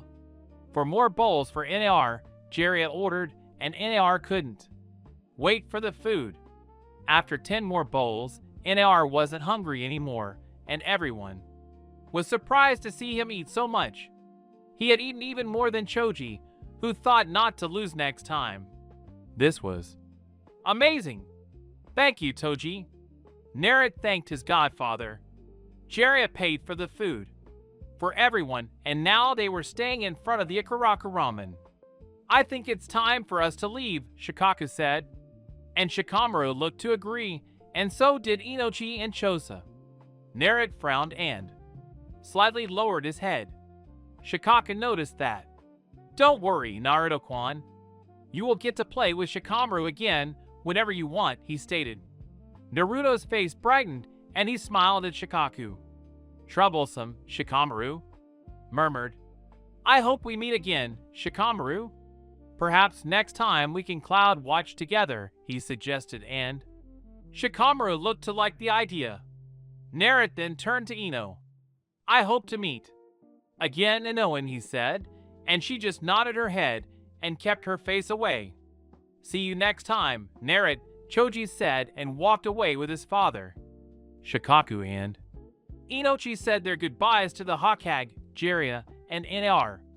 Jiraiya was pleased that Naruto had new friends now. Hokage looked up and saw that it was close to evening. Nar, we will meet again soon, the Hokage said to the redhead, who couldn't stop smiling. He turned to Hokage. Of course, and soon I will take that hat. Debo, Naruto stated and pointed the finger at the hat. Sartois couldn't help but feel proud of Naruto. I have no doubt, Naruto-kwan. And I'm waiting for that day, he said proudly and hugged him. After that, Hokage returned to his office with Nar waving his hand at him. Now was only Jiraiya and Nar standing at the road. Narquin, I want to show you something else, Jiraiya said, and offered Naruto to climb on his back. He nodded and climbed on his back. Hold tight, he advised, and they shunted away. Naruto blinked his eyes, not understanding where he was. Right now, he looked around and noticed they were very high. Wow, can you teach me how to do that, Tojiji? Nar asked, looking at him with big puppy eyes. Jiraiya growled. Soon, he said, and Nar jumped in excitement. His Toji started walking, and Nar followed him. Here we are, his godfather stated. And Naruto jumped to the ground and followed him. Soon they reached the edge, and Naruto could see the whole village from up here. The sunset made the village and everything looked beautiful. Naruto enjoyed the view and was glad that he wasn't alone here. This view is amazing, Nar said, was lying in the grass close to Jiraiya. After minutes of silence, Jiraiya sighed and decided to tell Nar. I know you're sad about something, Toji. Did I do something wrong? Nar asked, afraid that it was his fault. He had felt sadness coming from him the whole day. Jiraiya quickly shook his head and put a hand on his shoulder. No, Nar, you have done nothing wrong, Jiraiya said sadly and keeping his head low, not bearing to look at Nar. Do you remember when I told you that I worked outside the village to make sure the bad guys wouldn't come to attack the village? Jiraiya asked. Naruto remembered that he told him that on the second day. When Naruto asked him where he had been all this time, and he told him that he needed to be outside the village for a long time to chase away the bad guys. He nodded. I will need to leave tomorrow, Nar, he said sadly. And Nar felt tears on his eyes and then rolling down his cheek. Can I come with you? He asked with a tiny voice. No, Nar is too dangerous out there. But I swear I will listen to everything you say. Please. Nar begged and hugged his Gigi arm, not wanting him to go away and leave him alone. Jiraiya felt his heart was breaking. Nar was sobbing in his arm and holding it tightly. Nar, you won't be alone. I will return as soon as I can. Don't forget about your new friends, Jiraiya said quietly, and put a hand on his shoulder. There was complete silence again for a few minutes, and NAR kept crying his eyes out. How long? NAR suddenly asked when he stopped crying. Jiraiya wanted to say that he would return very soon, but he knew it would take at least 5 months, and if he lied, that would break Naruto's heart. Jiraiya turned to NAR and hugged him tightly. 5 months? 5 months, NAR, he said quietly. A toad will come to you every month to give you new books for you to read. All right, Jiraiya said, and Naruto nodded his head against his shoulder. Now, once I return, I will tell you about your mother, Jiraiya said. Thank you, Toji, Naruto said quietly, and stayed like that for 30 minutes. I love you, Toji. I love you too, Naruto. In a forest. Catch on! Where are we going? A little girl with red hair was asking her mother as they kept walking through the forest. It has been raining for 2 days now. Since her father died from the shinobis, it had started to rain. The ground was muddy, and her feet were all aching. Soon, Asha, very soon we will go home, her mother replied, turned to her daughter, and started walking towards her daughter, who was 4 years old. Asha saw her mother picking her up in her arms. Asha's eyes focused on a weird drawing that was in her mother's right hand. Her mother made a few hand seals with her right hand. Azuaki-style rainforest, her mother said, and it started raining even more. We will soon find our home, Asha, her mother promised with a smile. Her purple eyes look at her daughter with love. Soon, Asha, soon. Naruto was crying. He tried to hold his tears, but he couldn't no matter how hard he tried. Naruto was in front of Konoha's gate, about to say goodbye to his godfather, who would leave to chase away the bad people. Hokage Gigi was standing close to him. Jiraiya had a sad face looking down at his grandson in all but blood. He slowly kneeled to his level and put his hand on his shoulder. NAR removed his tears with his hand and looked at his godfather. NAR stops crying. I will be back in no time, Jiraiya said with a grin, trying to ease the pain in both of their hearts. Naruto nodded and swallowed hard not to let more tears fall. Remember what I told you. Read and train, and I will be back in no time, and I will teach you how to unlock your chakra and do cool jutsus like your father, Jiraiya said, smiling. Naruto looked at his eyes, surprised. He leaned closer. Next time we see each other, we're going to talk about your mother, he promised, and his hand fisted on his heart. Naruto's frown slowly disappeared, and he smiled at his godfather. Jiraiya trusted Naruto would be able to keep the secret. I will read and train as hard as I can, to Gigi, and when I become a shinobi, I will bring peace so you won't ever have to leave again, NAR promised with the fist on his heart.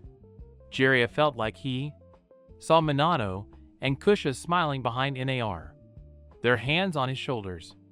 I have no doubt, Naruto, Jiraiya thought, and hugged him, and Naruto hugged him back. They slowly pulled away, and Jiraiya got up and looked at his sensei. Take care of him, he said, and the old Hokage nodded his head. Jiraiya waved his hand at Naruto, and so did Naruto. By Toji, Naruto yelled at the top of his lungs as Jiraiya shun away from the gate. The old Hokage expected Naruto to cry again, but instead, he was smiling. He saw NAR murmuring something under his breath. Time to read, old man Hokage, NAR said, and turned to walk away. The old Hokage smiled at the young boy. He did not doubt that NAR would become a great shinobi in the future. He turned to look at Naruto and saw what Hashirama Sensei and Tobirama Sensei always talked about. The will of fire is strong within you, NAR. He soon returned to the orphanage.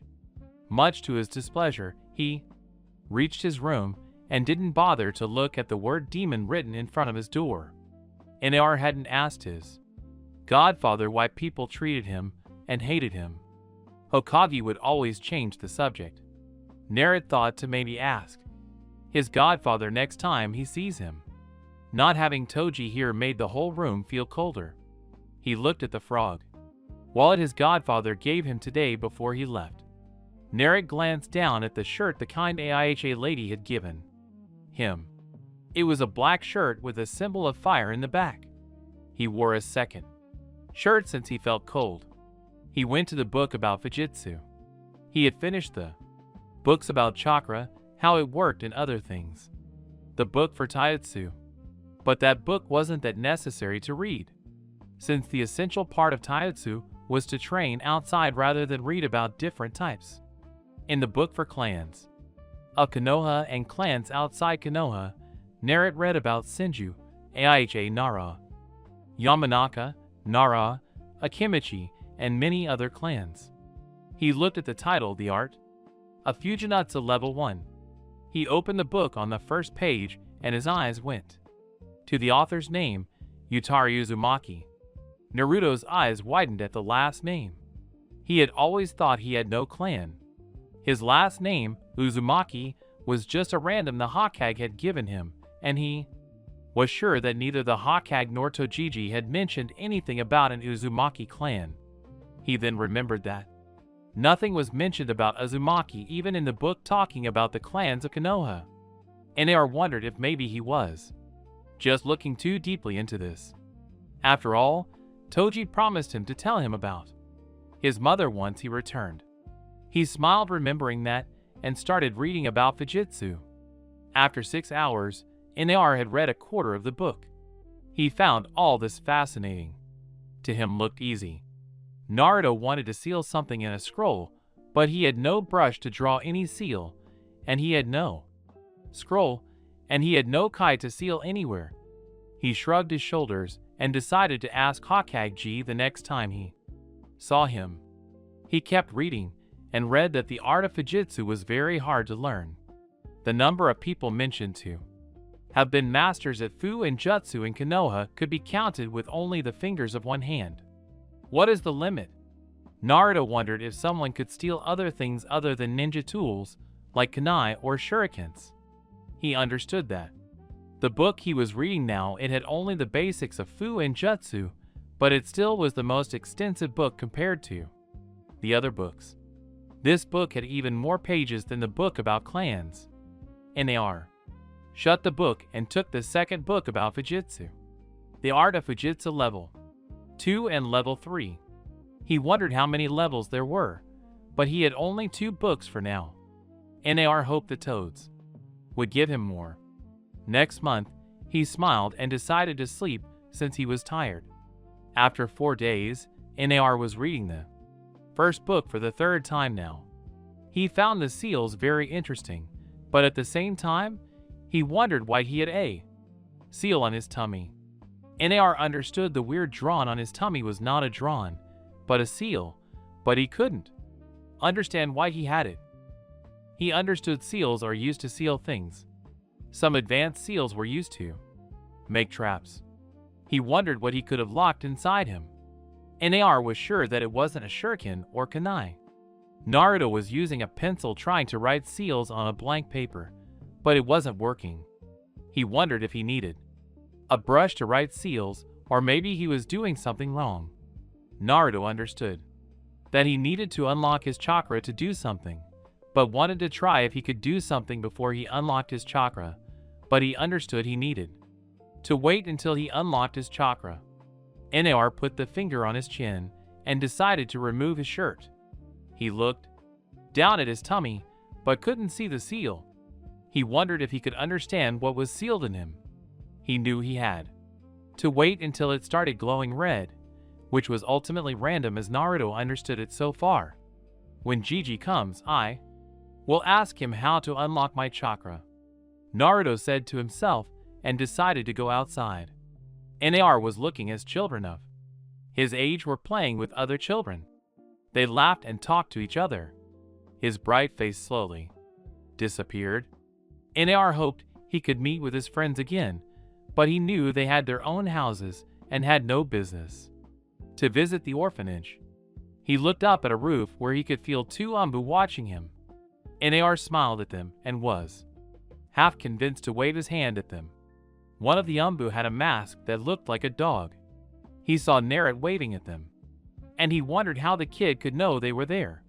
Jarasama had told him that he was an excellent censor, but to detect in you at age 3, that was no small feat. Will you talk to the kid? The other you asked. She had long purple hair and was wearing a bear mask. She was good at jutsu. The dog knew her name, Yuga Yuzuki. The Umbu dog, known as Kakashi Hitaki, thought for a moment. I might, he answered after a moment of silence. For a long time, he had wanted to meet the son of his sensei, but he still felt guilty for not being able to protect anyone important to him. His teammates, his sensei that was like a father to him, Kushin. Kakashi thought that maybe he was cursed to watch everyone he cared for die in front of him. Kakashi saw NAR standing on the ground looking at the other kids playing. They kept standing looking after Narit for the rest of the day, until he returned inside. Secret place. Danzo was waiting for the reports of his team. He had sent a large group of his Umbu to find a family of Uzumaki survivors. He didn't know if they were or not, but it was worth experimenting if they were. They were known for their long life, and Danzo believed their cells could be beneficial, especially the girl could become a good shinobi in his hands. The father and mother weren't necessary, and he could just kill them or use their bodies for experiments. As he was waiting, he was thinking about how to put the QB brat on his hands. He knew Jiraiya would be a bad influence on him, and only Danzo knew how to use a shinobi properly. The old toad is gone for now. The stupid villagers could be helpful for once, Danzo thought with a slight smirk on his face. I could use their hatred towards him, Danzo thought. Yes, he will be mine like his mother. Should have been a weapon for the village. You stopped me once, Hiruzen, but not twice. There are many ways to break a child's will. Suddenly, one of his Yu kneeled in front of him. Danzo. Sama report from the Uzumaki mission. The Yu said respectfully, his face hidden behind his mask. His eyes were emotionless. Report. We were able to find the family, but the mother and daughter were able to escape.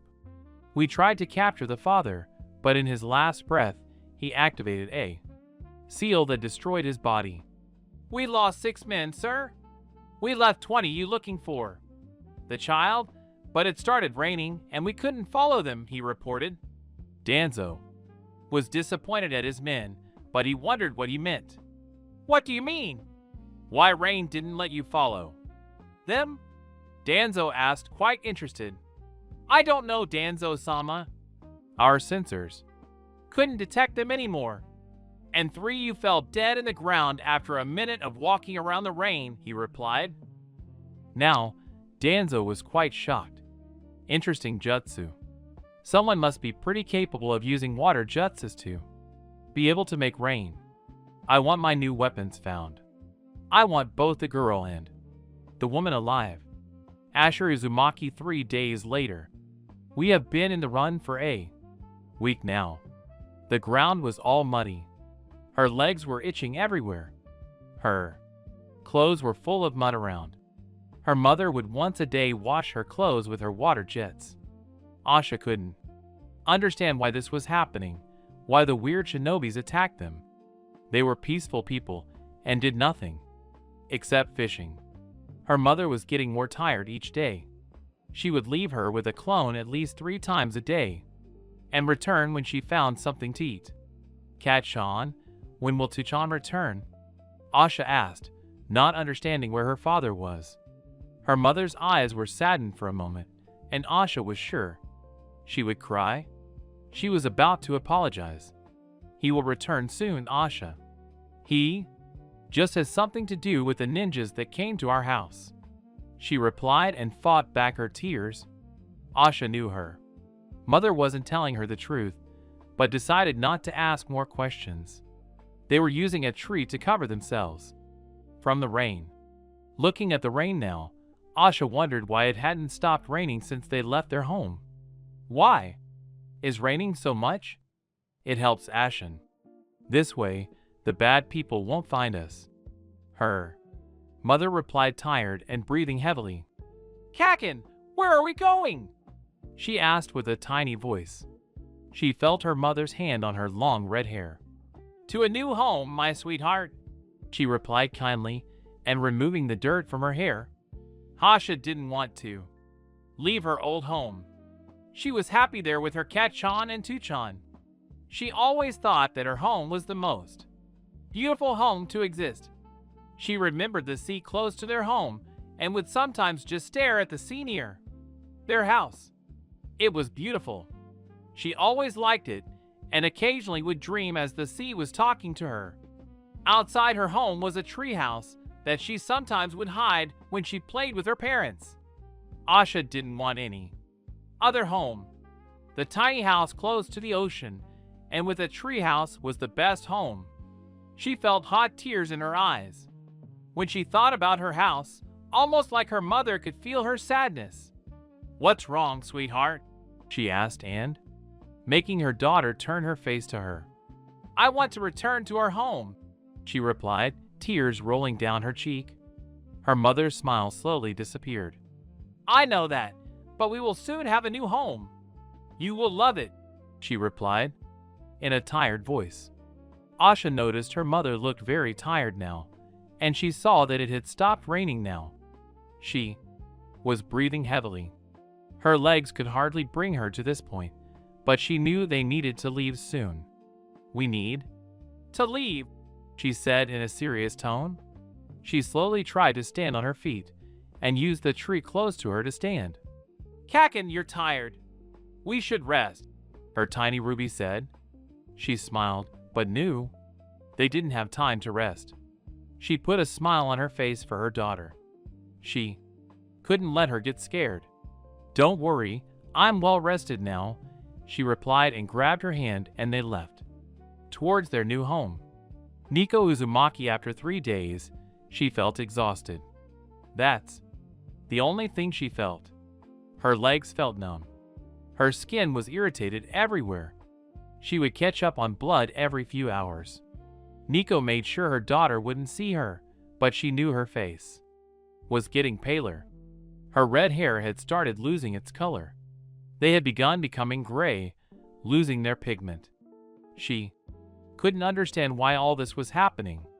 Horrible people destroyed her homeland. They were a peaceful clan. But it seems in this world, people didn't care. As long as they viewed you as an enemy and not an ally, you needed to be destroyed despite fighting only when they were threatened. Nico could still remember her home, and it was the most beautiful place in the world. She had escaped along with her parents and a friend of hers. Her parents died shortly after they found a peaceful place to call home.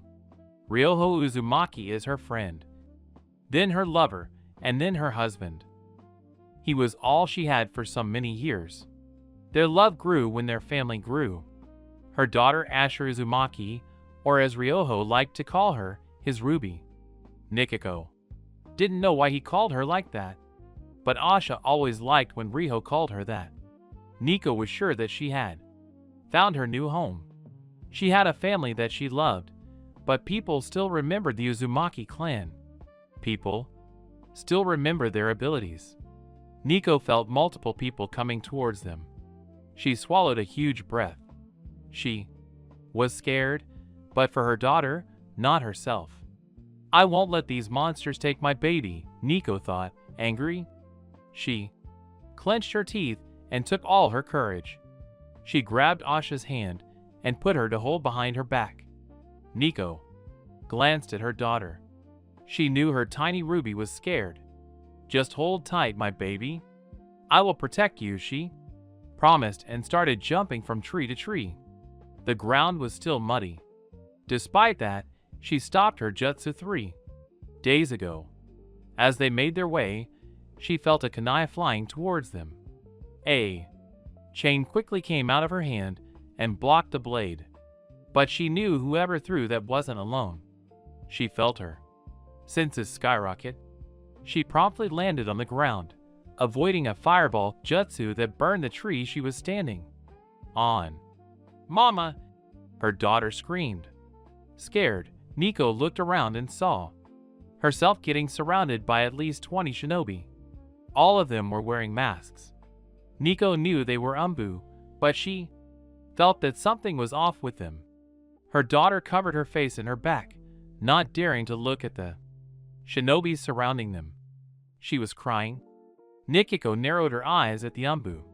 "What do you want?" she asked her, voice high. She was breathing heavily. Nikiko knew that she didn't have that long before everything was over for her. "Come with us. Danzo-sama wants his weapons." One of the emotionless replied. His hand goes to a kunai on his jacket. Nico didn't know who the man was, but she knew from the way that you talked this man was dangerous and looked at them as weapons. She knew her chances of winning were thin. She looked behind at her daughter, who was still standing on her back. She covered her face. Nico gave her a sad smile before turning to the Umbu. "I'm sorry, my Ruby. I'm sorry, Ryoho. I have failed our family," she thought, and started raising all her chakra left. She slammed her hands together. "I won't let your monsters to hurt my daughter," she screamed, and the ground started shaking. 1A and BU jumped from the ground to a tree and jumped in her direction with a sword in his hand, ready to slice her legs. Nico felt a tear rolling down on her cheek. She screamed Uzumaki style. "Chains of hell!" she shouted, and hundreds of chains came out from the ground, moving at high kag speed. The Yu with the sword tried to swing at the chain, but he was quickly surrendered by chains. The others tried to run away, but were quickly captured. And so was every shinobi around Nico. They tried to break free, but the chains were strong. They all were black chains, and some of them slightly shining. All of them couldn't get out, but they felt their chakra running lower and lower. One of them tried to hand signs, but couldn't move his arms, not even a centimeter. They all had no emotions. But now they were looking at Nico with fear in their eyes. She took a deep breath and prepared to kill them all. "Please, no!" one of them shouted, but the chains quickly ripped them apart. Their arms, legs, and heads were ripped apart from their body. The sound of their bodies ripped apart was heard. It was a terrible sound. The blood fell in the muddy ground like rain. Nico slightly smiled, seeing that all of them had died. She looked behind her and saw that her red crystal was safe. She smiled for the first time since they were attacked. "It's all right. Now, Asha, they're gone," she said gently. Her daughter slowly moved her head away, but Nico didn't let her look at the bodies. Asha looked at her mother, but then she was her hair slowly turning completely white. "Kaken, your hair," she said, afraid. Her mother suddenly felt a massive pain in her stomach. She felt like something was ripping her apart. She fell to her knees and caught a tremendous amount of blood that completely covered her hand. She tried to stop the blood. No, no. So soon, Nico thought, knowing her time was gone now. She quickly put her hands on her daughter's shoulder and made her look at her. She kept breathing heavily, her throat dry. Her eyes felt dry too. "Listen to me, Asha. I need you to go away now," she said as her breathing was getting worse. Her daughter quickly shook her head and tears streamed down her cheek. "No, no, I won't leave you. Not like Tuchan. He told us to leave, and now he's gone. I won't leave you," she shouted, crying and hugged her mother tightly. Nico wanted to speak again, but she could hardly breathe. She tried to, but couldn't talk. Her words were stuck in her throat. Her sight was getting fuzzy. She soon felt herself hitting the ground. Her eyes looked at her daughter as she was looking down at her with tears in her eyes. Her tears fell on her face, but her whole body was numb. She could hardly feel anything. "Sarah, please take care of my daughter," Nico thought as her sight was getting fuzzier. Nico felt herself wanting herself to sleep. She felt more tired than ever before. She looked back at her life, what she had accomplished, and she had done nothing. I couldn't protect my homeland. I couldn't defend my parents. I couldn't save my husband. I never found Kushi-chan. She thought about her friend. "Will I see you soon?" she asked herself. She then remembered that her life wasn't a complete failure. Her daughter, the best thing that ever happened in her life. "I failed to protect my daughter," she thought and wanted to cry. She looked up at her daughter again. Her red hair was shining because of the light of the moon. "Be safe, Asha. I know you will survive," she thought and felt herself losing the feeling of her body. She couldn't feel her legs anymore. She felt a tear rolling down her right eye. She then heard a voice calling to them. She saw her daughter looking in a specific direction. "Be safe, Asher." After 3 months, Haruzen Sartobi was doing his usual paperwork, but he could hardly do it. His mind was on Naruto. The boy was a genius, but at the same time, he was too smart for his own good. The boy loved to read, which pleased Sartob's heart. It made him happy, but the last time he visited Naruto in the orphanage, he could see him not being happy about something, and his bright face was gone. The old Hokage opened the door written demon in the front and around the wall near the door. It broke his heart to see it. People were stupid and couldn't understand that NAR kept the QB from breaking out and killing everyone. He sighed and walked inside. NAR was reading the same book as last time. The Art of Fu and Jutsu Part 2 and 3. The third was happy that Naruto liked to read, and he seemed to have a knack for Fu and Jutsu. "NAR, my boy, how are you doing?" Saruta asked, smiling at his surrogate grandson. Naruto's eyes went to the old Hokage. He knew his GI was coming 3 minutes before he came here. He could also feel the 2A and BS outside the orphanage. "I'm fine, Gigi," Naruto replied and ran and hugged him. Sarobi gladly returned the hug, but when he pulled away, he could tell Naruto was forcing a smile on his face. "NAR, is something wrong?" he asked, wanting to know if anyone had heard him. NAR frowned and took a step back. He glanced at the book he was reading. "GI can A. Living being be sealed?" he asked, holding his hands together behind his head. Sarobi felt tense. Has been a long time since he had been so nervous. He wondered if NAR was asking out of curiosity or knew about the seal in his stomach. But in the same, he knew NAR would need to unlock his chakra to see the seal. NAR was looking at him almost like judging him. Haruzen took a deep breath and looked at the blue eyes of NAR. "Yes," he answered and noticed his eyes widened slightly for a split second and immediately turned to normal. Naruto's eyes lowered somewhat. "Oh," he whispered, but Haruzen heard him. "Can you help me to unlock my chakra, Gigi?" he asked with hopeful eyes. Saratobi wondered if that would be a smart move. He was still too young. "Naruto, I would want you to have a normal childhood and be a child longer, but that will never happen the moment sealed Q. be inside of you." A normal childhood was gone, Sarobi thought. "I will help you, Naruto, but not today. How about next time I visit you?" he asked. Naruto looked confused, but nodded his head in agreement. It had been 1 month since that day. He was sure that Kakashi would appreciate teaching little NAR. After all, he had asked a few times by now to help him unlock his chakra. But when Haruzen informed him of Naruto's studying and wanting to unlock his chakra, Saruto sighed and decided to Write a letter to Jiraiya. NAR, he was rereading a book about Fujinatsu and he liked how it worked, but at the same time, he was getting frustrated. He wanted to try himself to do some of the seals, but he couldn't do anything without unlocking his chakra. His Gigi had given him a few scrolls and a brush to try Fujitsu. He was sure he was doing seals of level I, right? Simple. Storage seals to storage kunai or shuriken or maybe a sword, but he still couldn't prove it and he needed chakra. Thinking about seals made him think about the seal on his stomach. Recently it started growing red more often.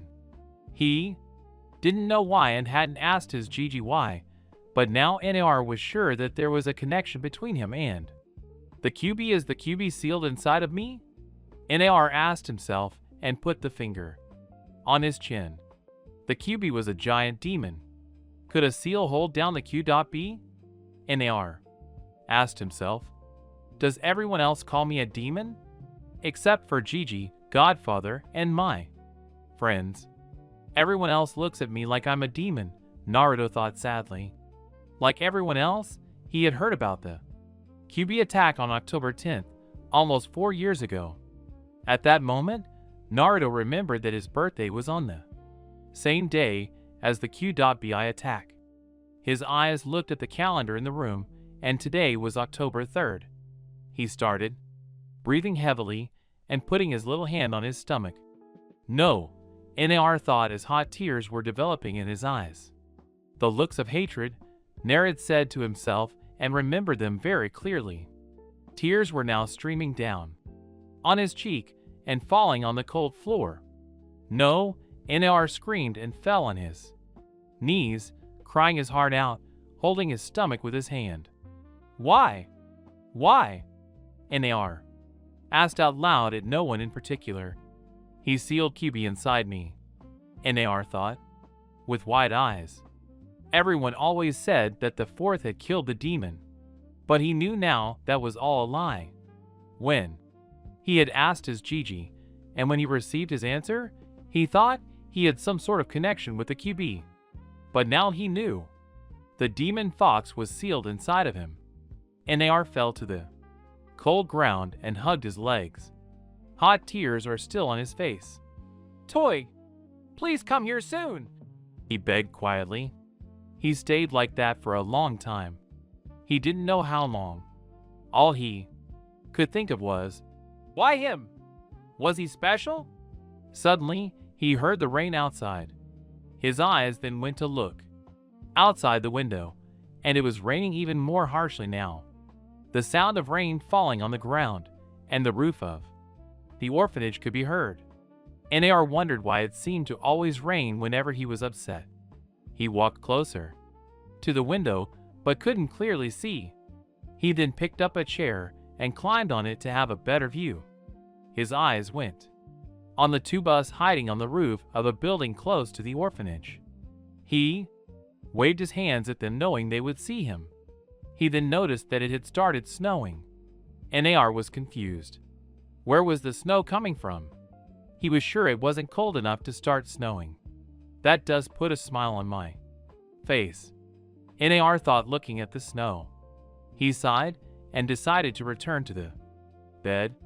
It was 5 p.m. and he was slightly tired.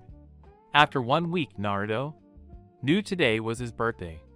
Usually, birthdays were a day to celebrate, but not for NAR. This day was his worst day. People around were even more hostile towards him, if that was even possible. NAR was 4 years old. He had locked himself in his room. He didn't want to deal with other people today, except if it was his Gigi or maybe his godfather. But he knew he would need to wait 2 more months for his godfather to return. NAR sighed sadly and decided to read. But then he heard a poof in the room. He looked behind and saw a toad. It was almost the size of him. NAR knew this. One always brought him new books. He smiled. Thank you very much. He thanked him, smiling, and the toad smiled and went away. He noticed that it was 3 books this time. And to his surprise, all 3 of them were dark. covered with a weird red spiral symbol in the middle. Knock. Naruto turned and saw the door open violently. The handle hit the wall, and he saw a woman glaring at him with fury.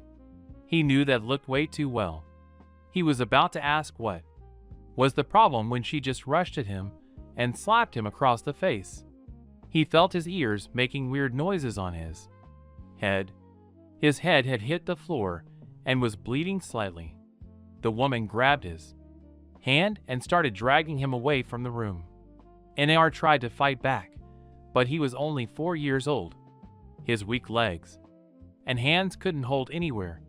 Soon he was thrown outside and he hit the ground with his head. He put his hands where it hurt and looked at the woman still glaring at him. "You're old enough to live for yourself," she shouted with venom in every word. Naruto felt tears in his eyes, but not because of the pain in his head. "My books, please. They're the gift from my toy," Nar shouted and cried simultaneously. The woman only grew furious, but this time she just went inside and closed the door. Nar shouted and ran at the door, trying to open it. "The books were the gift of my godfather. I can't lose them," Naruto thought as he kept trying to open the door, but in vain. "Please," he begged as he kept trying to open the door. "Kakashi, it was the birthday of Naruto today." He hoped he could arrive in time. He didn't understand why he would have such a pointless mission. He was an umbu for crying out loud. Kakashi soon arrived at the house with a scroll he was supposed to bring. He walked close to the door and knocked. He heard footsteps coming to the door. The door opened and he saw a soldier wearing weird green armor. "How can I help you?" he asked with a monotone tone. Kakashi rolled his eyes and took the scroll from his pocket. "I'm supposed to give the scroll to your master," Kakashi answered. Bored of this small village. After 6 hours, Hokage's office. Hiruzen, having gone through a long council meeting, the point of which he still had trouble comprehending, was annoyed at being pointlessly held back for so long. They were arguing and asking pointless things off of him that were beyond ridiculous in his honest opinion. Moreover, he still had to go and complete all the pending paperwork that must have piled up on his desk in his absence. He sighed and ran a hand through his hair as his back hit the leather of his chair. He inked his brush and started scribbling away at the stack of folders. He must have been at it for hours, since the sun was beginning to set on the horizon. Hiruzen realized tiredly. Thought of not being able to see Naruto for his birthday. But he promised himself that tomorrow at Orcus, he would treat the boy and listen to all his babbles for the entire evening. Hiruzen had just about finished on his train of thoughts when Kakashi came striding in the door. An act that made Hiruzen grow a bit confused. "Mission accomplished, Hokage-sama." Kakashi sighed lazily further, confusing Saruto. "What mission is that, Kakashi?" he questioned as if the masked Jonahan had grown a second head. "I don't remember assigning you any missions. Weren't you supposed to be watching over Naruto tonight?" he asked with a hint of worry while Kakashi looked at him perplexed. "But Hokage-sama, the elders said too, and but saying you were busy in a meeting." Hiruzen blinked, caught off guard. "Plus this mission required my immediate attention. They even told me that they had assigned someone else to watch over Nar while I was away." Hiruzen gulped thickly. "Kakashi, I never issued any missions of importance that might need your specific skill set today," he admitted with a dry throat. "And as for the council meeting, it was a useless gathering of civilians that really had no point in me attending." "What was this mission you were on anyways?" he asked dismally. "I was supposed to give a scroll to the land of tea. They gave me the scroll in return," Kakashi said, and pulling out a scroll. His words furthered Hiruzen's worries. Hiruzen's and Kakashi's mind simultaneously began connecting dots. The useless council meeting summoned by the elders and the civilian council. Kakashi's pointless mission. The detail. Hiruzen stood up. Kakashi. His voice turned desperate. Please tell me that you made sure someone was assigned to protect Naruto while you were gone. Didn't you? He asked uncertainly. Kakashi mechanically shook his head, his lone eye widening as he too finished connecting the dots. Hurriedly, Hiruzen took out his crystal ball and desperately tried to locate Nar. He looked and saw him cornered in an alley by 3 shinobi. Without another word, he left the office through the window with his battle armor. Please, be safe, Nar. Nar 10 minutes earlier. He was walking down the streets after the sun had set, and he was wandering aimlessly, ignoring the glares. They shot his way. He knew a few weak shinobis were slowly surrounding him. He would have run, but he knew he couldn't outrun trained shinobis. What confused him was that the 2 A and BUs that usually guarded him weren't there. Instead, a single A and BU was looking in his direction, but Naruto couldn't feel any kind of emotion coming from him. Almost like a piece of rock was instead of him. Suddenly, out of nowhere, Naruto was pulled into an alley and he fell on his back. Regaining his bearings, Nar saw 3 people donning the Leaf's forehead protectors and flak jackets, surrounding his way out the alley. Naruto's stomach dropped in dread when they pulled out kunai knives at him, and their smiles were downright evil. He had shivers running down his spine in fright at the vulnerable situation he found himself in. Naruto got up and dashed through an opening, zigzagging his way down the alleyways while the 3 men followed hot on his tail. Nar knew they could have caught him by now if they so desired, being trained shinobi and all, but were probably enjoying the thrill of the chase. They were giving him some time at the very least. Nar tried to run even quicker when the men chuckled right behind him, apparently amused from his lame attempts at escaping them. Nar suddenly came to an abrupt stop when he saw the alley come to an end, and all he had ahead of him was a wall, a dead end. Nar turned around just as the men turned around the corner and took a step back. Then another and another when his back hit the wall. The shinobi began laughing at his sad face when Naruto's back hit the wall, and his eyes misted it over with unshed tears. A lone tear rolled down his cheek when the men took out shurikens. Not the practice one he was used to seeing, but the real deal. Without any hesitation or remorse, they chucked a volley of them towards him. 2 shurikens lodged themselves in his right thigh, and one in his left. Another once in each of his forearms, and a vicious scream in agony tore through his throat. Nar fell to his knees, whimpering in pain while they laughed at his misery. How the mighty have fallen. One of them taunted. So, how does it feel to bear the pain that you inflicted on so many other humans? QB, we know that we can't kill you or you'll regain your strength and be free off your bonds, but we can torture your vessel and break you from the inside out. Don't worry, and you'll soon be numb from the pleasure we'll inflict upon you. He could feel the hatred coming from them. Why? Nar whimpered dizzily. Why do you people keep hating me? What have I ever done to you? The man looked even more furious. What did you do? You say, Chew! They sneered furiously. You killed so many of our villagers, and now you have the gall to ask what you did. And to top it all, you ask what you did.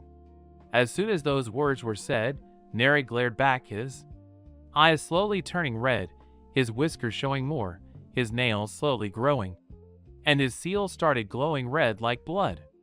I'm not QB, you fools! He shouted as red chains began coming out of his chest. The red chains quickly went flying and wrapped all 3 shinobis. Their legs and arms were tightened and none of them could move. Let us go, demon. One of them screamed and struggled to break the chains.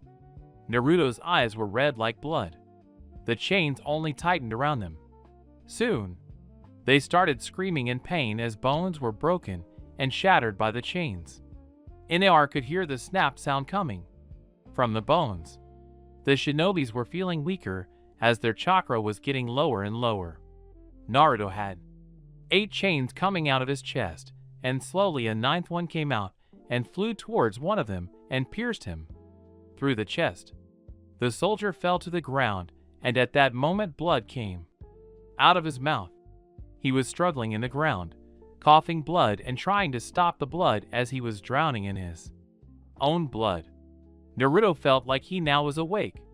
He looked at the dead body in fear and sadness, tears in his eyes, as he couldn't believe what he had just done. The chains quickly returned to his chest. "Die!"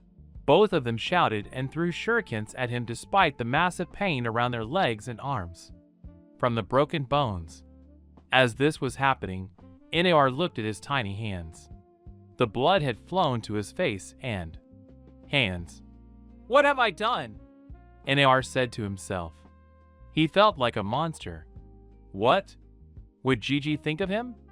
What will Twaji think of me? Will they abandon me? NAR asked himself, crying. The shurikens were blocked by an A and BU standing in front of NAR.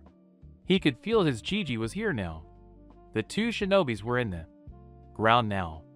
He looked up to see the older man looking at him sadly along with 2 near him. Naruto knew the old Hokage was talking to him, but now all he could do was look at his hands full of blood. Slowly, everything started getting fuzzier, and the welcome darkness took him. NAR opened his eyes to find himself in a dark corridor. He narrowed his eyes. Is this hell? He thought in disgust as he walked forward. He kept walking for a few minutes and stopped seeing some light at the end of the corridor. It seemed to pull him towards it. Time to find out what is at the end. With that thought, he walked again, stopping only until the end.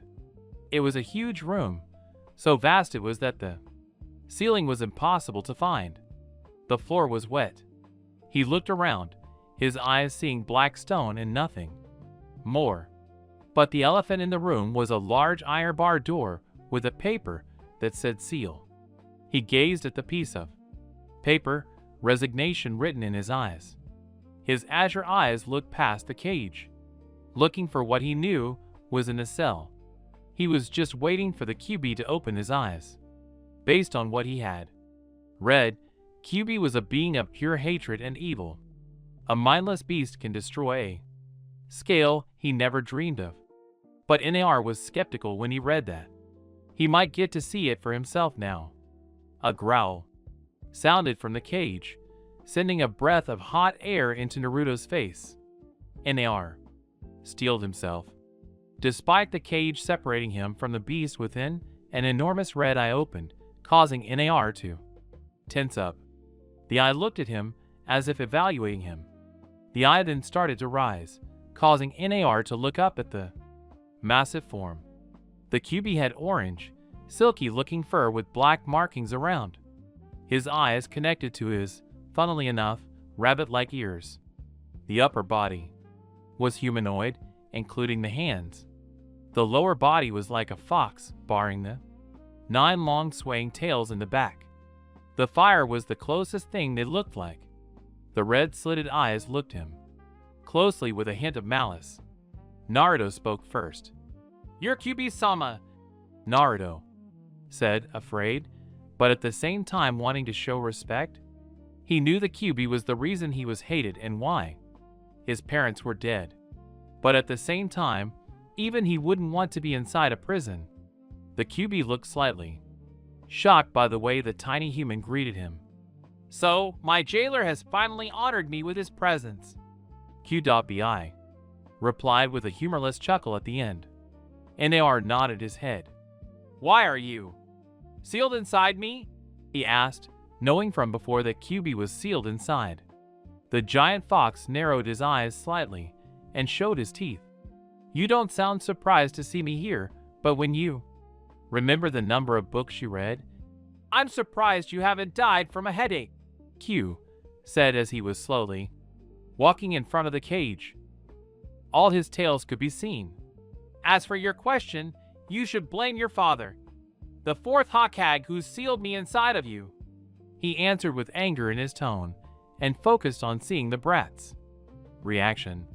Naruto's eyes widened, and he quickly shook his head in denial. My father is the fourth Hokage, he asked himself, and started making sense to him. Why Gigi would care for him, and why he visited him every month. Why to care for him? Why a Sannin was his godfather? It makes sense, Naruto thought. He always felt like he had seen the fourth before, but he could never really remember where. Why would he seal the QB inside? His own son, then? He asked himself out loud and started hitting the ground with his fists. He didn't know whenever to hate him or love him for his sacrifice. But then Naruto thought that could not have been easy for him, and he couldn't just ask for someone else's baby. He kept quiet, just staring at the ground. Minutes passed, and there was nothing but silence. Hubie could see that the brat was coping with the fact that his own father cursed him in a life of loneliness. Nar remembered his godfather telling him that his parents loved him more than anything, but he wondered if his father knew if he would be treated like this. He didn't know yet. Naruto slowly stood in his legs again and looked at the QB with bravery. Why are you not afraid of me, brat? QB asked, slightly interested. He smiled. I would lie if I said that I'm not afraid, but I'm more brave than afraid, he replied. QB released Ki at the brat. Nar immediately fell to his knees trying to breathe. All his muscles were frozen. He could hardly move a finger. He felt as he would lose consciousness at any moment. QB smirked at seeing the brat on his knees. And nice to try, Naruto, said, panting and his voice low. But QB heard him. You're a brave kid. I will give you that, QB said, slightly impressed. Why did you attack the village? Nar asked, trying to look brave. Q.B.I. looked at him. Because of the damn AIHA, and they're annoying. Sharingan. I was sealed inside your mother when she was giving birth to you, brat. A man with a Sharingan forced me to attack the village. Not that I had anything against it, he replied with a grin on his face. My mother was like me. Nar wondered with widened eyes. Was she hated around the village like me? Nar asked himself. Nar clenched his teeth. Who was my mother? Kusha Uzumaki, Q replied. Naruto now was sure that the last name Uzumaki wasn't just a random last name. He was convinced that it was a clan. Was she from a clan? Nar asked with a firm tone. He wanted to have answers. Uzumaki clan, the clan from Yuzuakure. They were known for their red hair and their abilities in Fu and Jutsu, and they had a long lifespan. They were close with the Seta clan. Q replied with a hint of respect. Despite hating them, he knew they were not like the others, and their strength was something not to take lightly. Naruto's eyes widened at that. He never thought he came from any clan, and now he was related to the Senju clan. But Naruto asked himself if that's true, why couldn't I find anything about my clan anywhere? But from the way QB talked, he knew the clan wasn't around anymore. What happened to them? Naruto asked, afraid of his answer and taking a step back.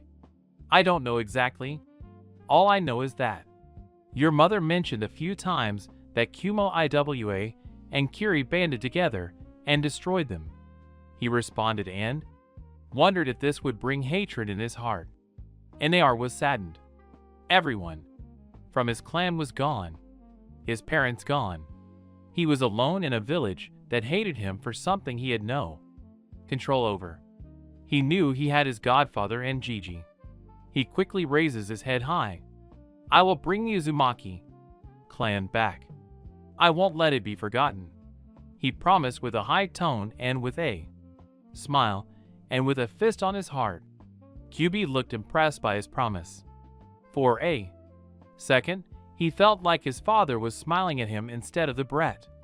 He wondered if the brat was who his father talked about. "Why are you still here?"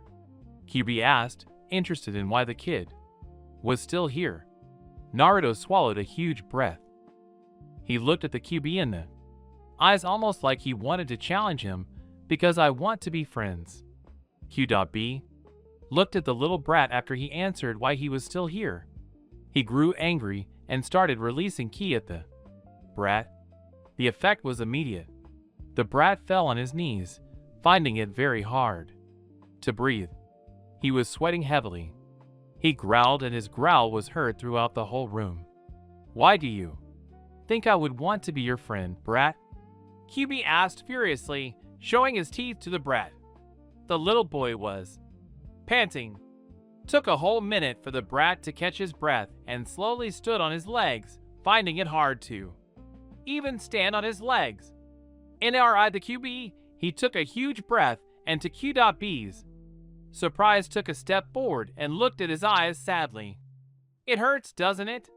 the brat whispered, but Q.B heard him. He narrowed his eyes, showing his teeth again, and he released a furious sigh. "What are you saying, brat?" he asked with a firm tone and showing power in his voice.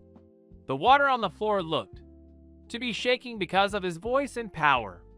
He was still leaking a small amount of ki, which made the brat start sweating from his face. Sadness suddenly took over Naruto's face. "It hurts. It hurts to have no one you can call friends or family. To be surrounded by hatred your whole life. I have told Gigi and Hokage. Gigi, but still I know how it feels to be hated and alone." The brat yelled with a sad tone as a tear was rolling down his cheek and fallen on the wet floor. His chest was high and looking directly at Q.B's eyes. QB wanted to say something to the brat, but the words had stuck on his throat. His throat felt dry. He knew the brat had a point. His father had told them to help the humans, but they all wanted nothing else but power. Just power to destroy everything else. Their greed was endless, and wanting nothing else but more and more power. That's why their wars never ended. They kept killing each other and would continue to do so for the rest of the days or until they all die. QB remembered his father very well and always felt longing and sadness when he recognized him. The only one to see them as creatures with souls and feelings and not as tools to be used for nothing else but power. QB looked at the kid again, his blue eyes like ocean looking at his very soul, almost like he was judging him. "I know none of us wants this. I didn't want you to be sealed inside me, and I'm sure you would want the same. But I know that you're not just a creature of hatred. You have feelings like everyone else. So yes, I want to be your friend." Naruto finished with a grin, and that reminded QB of both Kushina and Mito Uzumaki. He was sealed in, both of them, but they didn't want his power. They never tried to control him. That was something QB respected in the Uzumaki clan. They were peaceful people. QB couldn't remember the last time he felt anger and little happiness at the same time.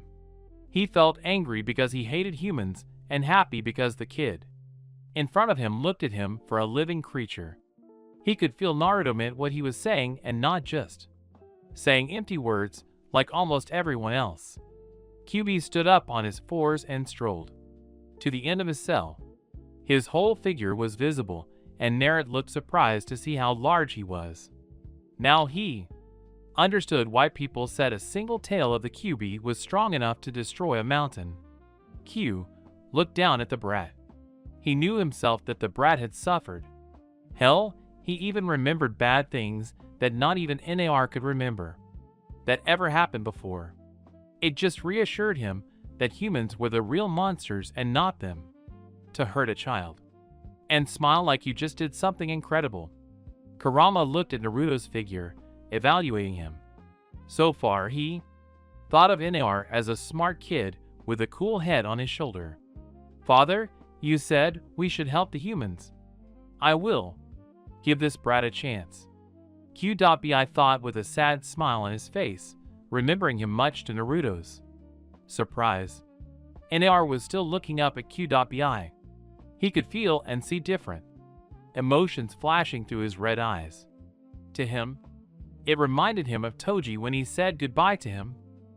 The QB suddenly sighed loudly. "Very well, Kit. From now on, we are friends," QB said with a bit of a smile on his face, resting his head on his paws. NAR smiled and his face brightened like a candle. He put his fist up. "Yes!" he yelled at the top of his lungs with closed eyes. NAR opened them to look at Q.bi again. "What's your name?" "QBI-sama?" NAR asked, still showing respect in his voice. QB smirked at the way he called him and gave him a confused look. NAR noticed his confused look. "You have a name, right?" "I mean, QB just means Ninetales," he added as his smile looked up to brighten up the large room. The water on the floor looked calm. Kurama was surprised that NAR knew he must have a name and that QB is not his name. He could also feel the positive energy coming from the brat, which confused him. It felt different but familiar at the same time. The energy, the calmness, coming from Naruto reminded Kurama of Hashirama Senju and Mito Uzumaki. He wondered if the brat had any connection with them, but the only connection he might have with them was through his mother and father. As far as he knew, he was an orphan that no one knew who his parents were. Kurama only knew what Kushina knew. He shrugged his shoulder slightly and decided to think about it later. He focused on the kid again. "My name is Kurama." "Kid," Kurama replied, looking down at NAR.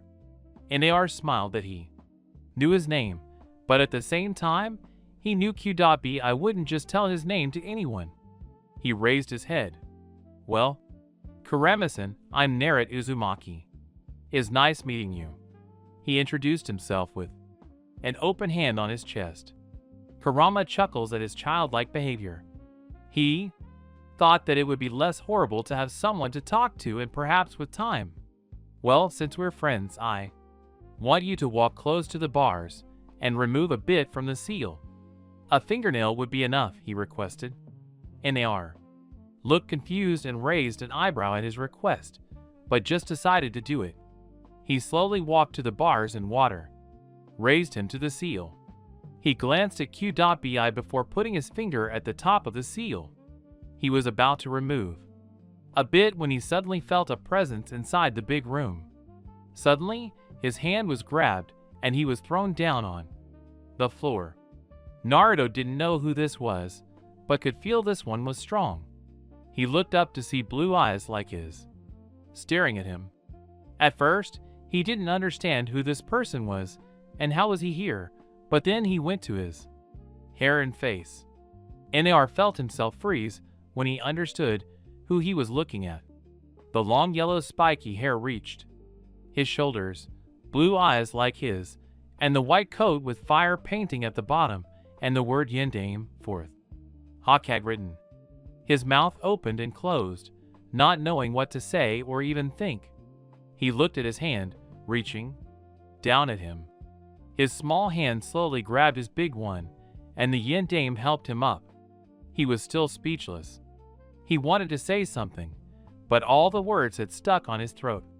Naruto smiled at seeing his father, but he wondered why was he here and how. "Yendame, I'm surprised to see you here," Kurama said with a hint of anger in his tone as he showed his teeth at the Hokage and released a small amount of his ki. The fourth turned to look at the QB surprised. He expected him to be much harsher towards him, but he was still confused and concerned at the same time. He made this to help NAR if he ever lost control, but looked down at him. He could see that NAR hadn't lost control, so why was he trying to remove the seal? Minato hoped to God that QB wasn't manipulating NAR to free him. Finally, finding his voice, "Dad?" NAR asked tentatively. His eyes showed confusion, but longing at the same time. His voice was as low as a small whisper. Looking at him now, NAR felt that this wasn't the first time he had seen him in person. He just couldn't put a finger where he had seen him before. The fourth Hokage smiled at NAR, the same smile he had seen from his Tojiji and Hokage. A smile of love. But Naruto could feel concern coming from the fourth. Yes, NAR, I'm your father. He finally spoke to his son and walked closer and kneeled in front of him and gave him a big hug. Naruto felt confused at first, but then he felt hot tears in his eyes, as his hands were trembling like a leaf. His mouth felt dry. Where have you been? All this time, Tu-chan? Naruto finally asked, and his tears rolled down his cheek. He hugged his father tightly, afraid that he would disappear at any moment. The fourth felt his heartbreak hearing his words, and his son crying his heart out against his shoulder. Minato kissed his cheek and messed his hair that reminded him so much of Kushi-chan. Minato slowly pulled away and gave his son a good look. His blue eyes like his but unmistakable red hair. He would recognize that hair everywhere. You have grown, Naruken. You have become a man, Minato said, touching his nose with his, making NAR laugh.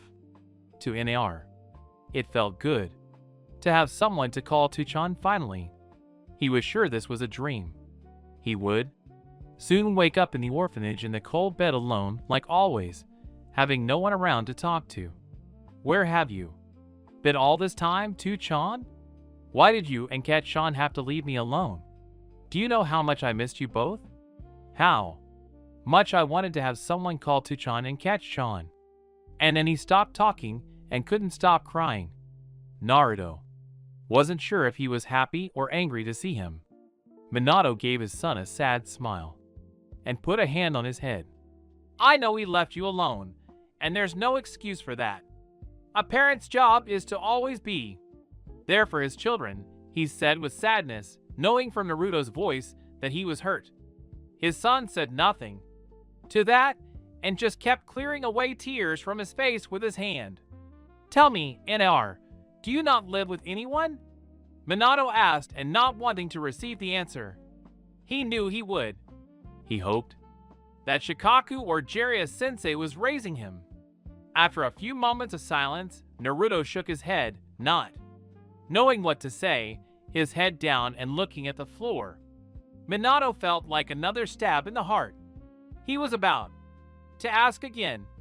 Hokage visits me once a month in the orphanage. Toji was with me for a week, but left 3 months ago because of work, his son said with a sad tone. His voice was small and fragile.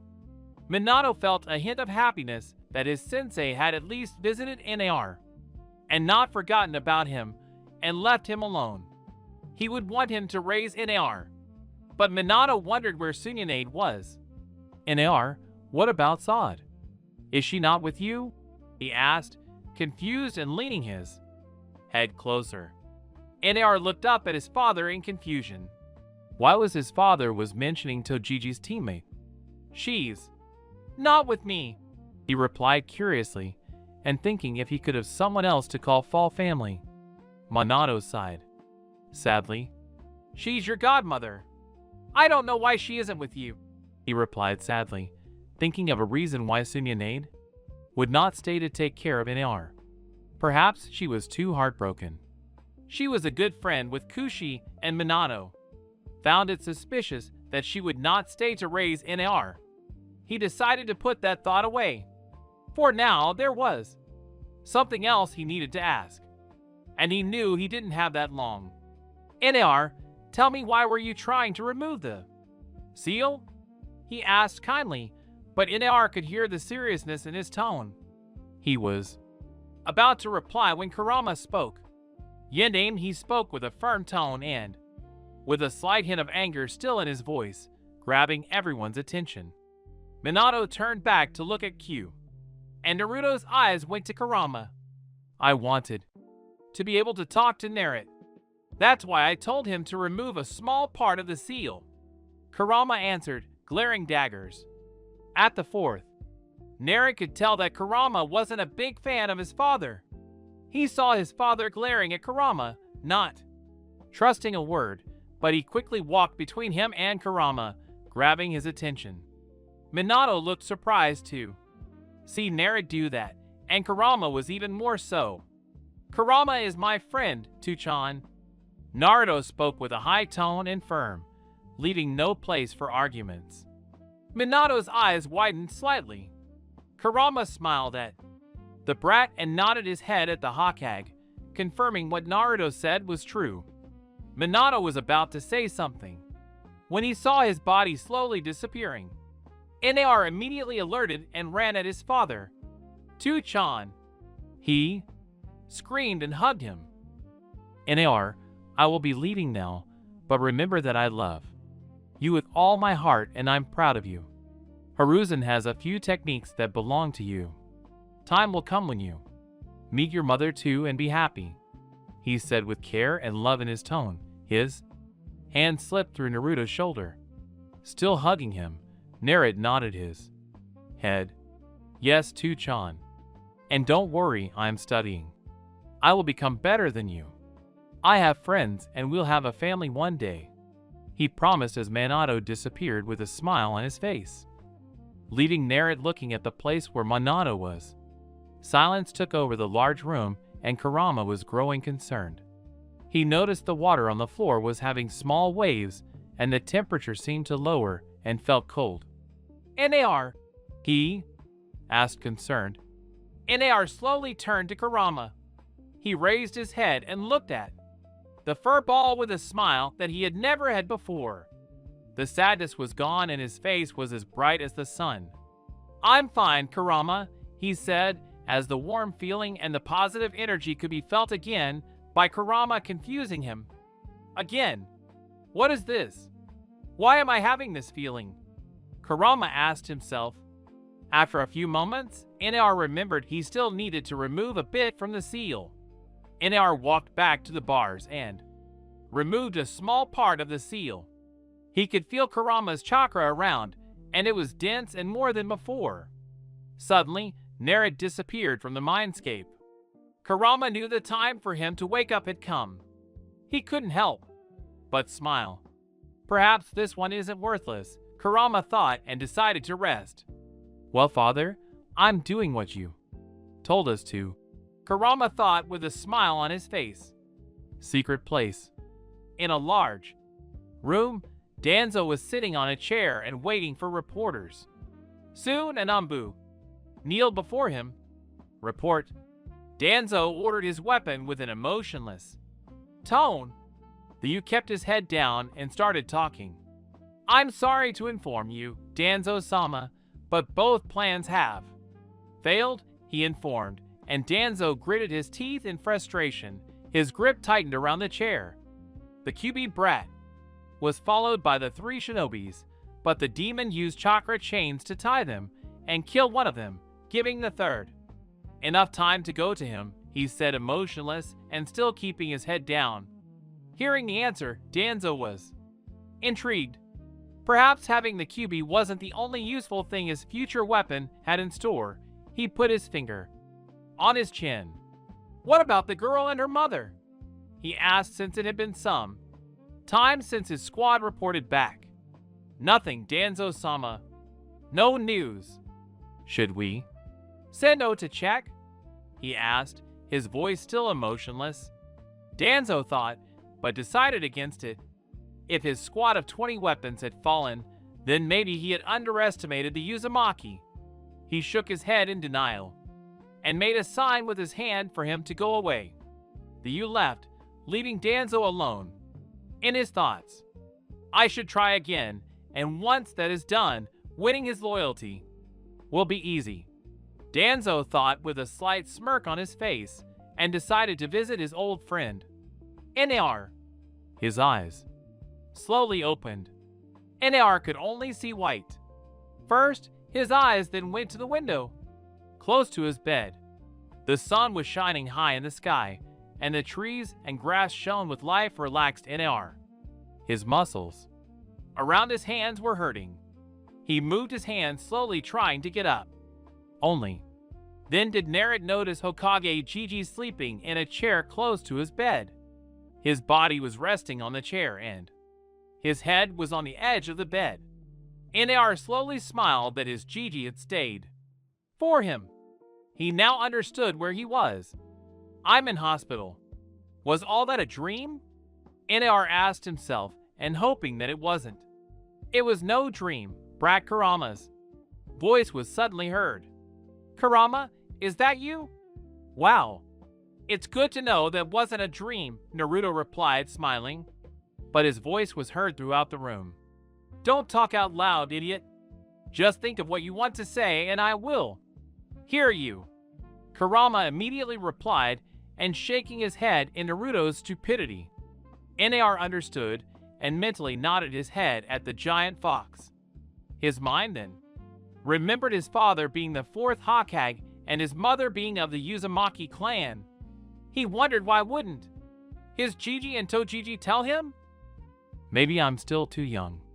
I shouldn't know, Nar thought, scratching his cheek. His movements around the bed made the old Hokage slowly open his eyes. When he saw Naruto was awake, his face smiled, and he went to hug him. Nar felt happy and hugged him back, but still had questions on his mind. He slowly pulled away. Nar, my boy, how are you? The third Hokage asked, still concerned. Naruto nodded his head that he was all right. But the third could see something was bothering him. He sighed and looked in Naruto's eyes. Tell me what's wrong, he asked, his voice low. Nar looked at his tiny hands almost in shame. He slowly lowered his head. He could remember that he killed the shinobi. Nar still could remember his blood coming out of his chest and mouth. Him in the ground trying to breathe and moving his body around. His life slowly left his body. Nar felt his hands slowly shaking at the memory. I killed him, he stuttered slowly. His voice low as a whisper, his voice fragile, almost like broken glass. The third understood and put his hand on Naruto's chin. He slowly raised his head to look at his Jiji. He expected his Jiji to be angry at him, maybe calling him like everyone else a demon. But he did none of that. Nar could feel and see the sadness in Jiji's face and sorrow. I'm sorry you had to do that, Naruto. But you shouldn't think of yourself as a monster or anything because you protected yourself. I'm not angry at you, and never would be. Listen, in the shinobi world, killing is part of the job, but we do that to help people, to help the people we love. The old Hokage said, his voice speaking of experience. He would have waited to explain this to Nar when he was much older. Naruto's face brightened up. His blue eyes looked to be shining again. He said nothing as his eyes looked at the trees outside the window. Silence took over the room. Nar thought about what his Jiji said. Nar slowly stood up from the bed and walked to the window. He opened it and let the fresh air come inside. He closed his eyes and took a deep breath. He felt at peace, the birds singing outside, the leaves sound as the wind moved to pass them. The wind hit his face. He opened his eyes again and turned back to see his Jiji in the chair smiling at him. Nar decided to talk to his Jiji about his parents and Kurama. Ji, I would like to talk something important to you, he said, his voice suddenly serious. The third nodded his head to continue, but Nar could feel the two you in the room. Both of them were familiar, but he still didn't know if he could trust them with the knowledge of his parents and Kurama. Can you tell your you to leave? Nar asked, his voice low. If the old Hokage was surprised that Naruto knew about the A and BU, he didn't show it. The old Kage made a sign with his hand, and the U left immediately. Nar couldn't feel anyone else and walked back to the bed. He sat, and his eyes went to the old Kage. I know about the QB and my parents, he said. His Jiji just looked at him for a few moments without saying anything, almost like he didn't understand what he said. The old Hokage sighed sadly. How do you know? He asked, but had a few thoughts of how he knew. The old cag could see Nara was bright, and keeping the secret of QB would be hard to keep. The idiots of the Hidden Leaf made sure to let NAR know that he wasn't like everyone else. I met Q.BI. He told me about my father being the fourth Hokage, and my mother is Kusha Uzumaki. Naruto replied, his eyes sharp as steel and looking at the old cag. He didn't mention the name of Q. He would say the name if he had his permission. The old Kage's face changed immediately. His eyes widened. He felt his heart pounded. Fear filled his whole body. He quickly put his hands on Naruto's shoulders. Naruto, don't trust the QB. He will try to manipulate you, he quickly said. His eyes were looking at him, almost begging him. NAR quickly shook his shoulders. No, QB is not like that, Gigi.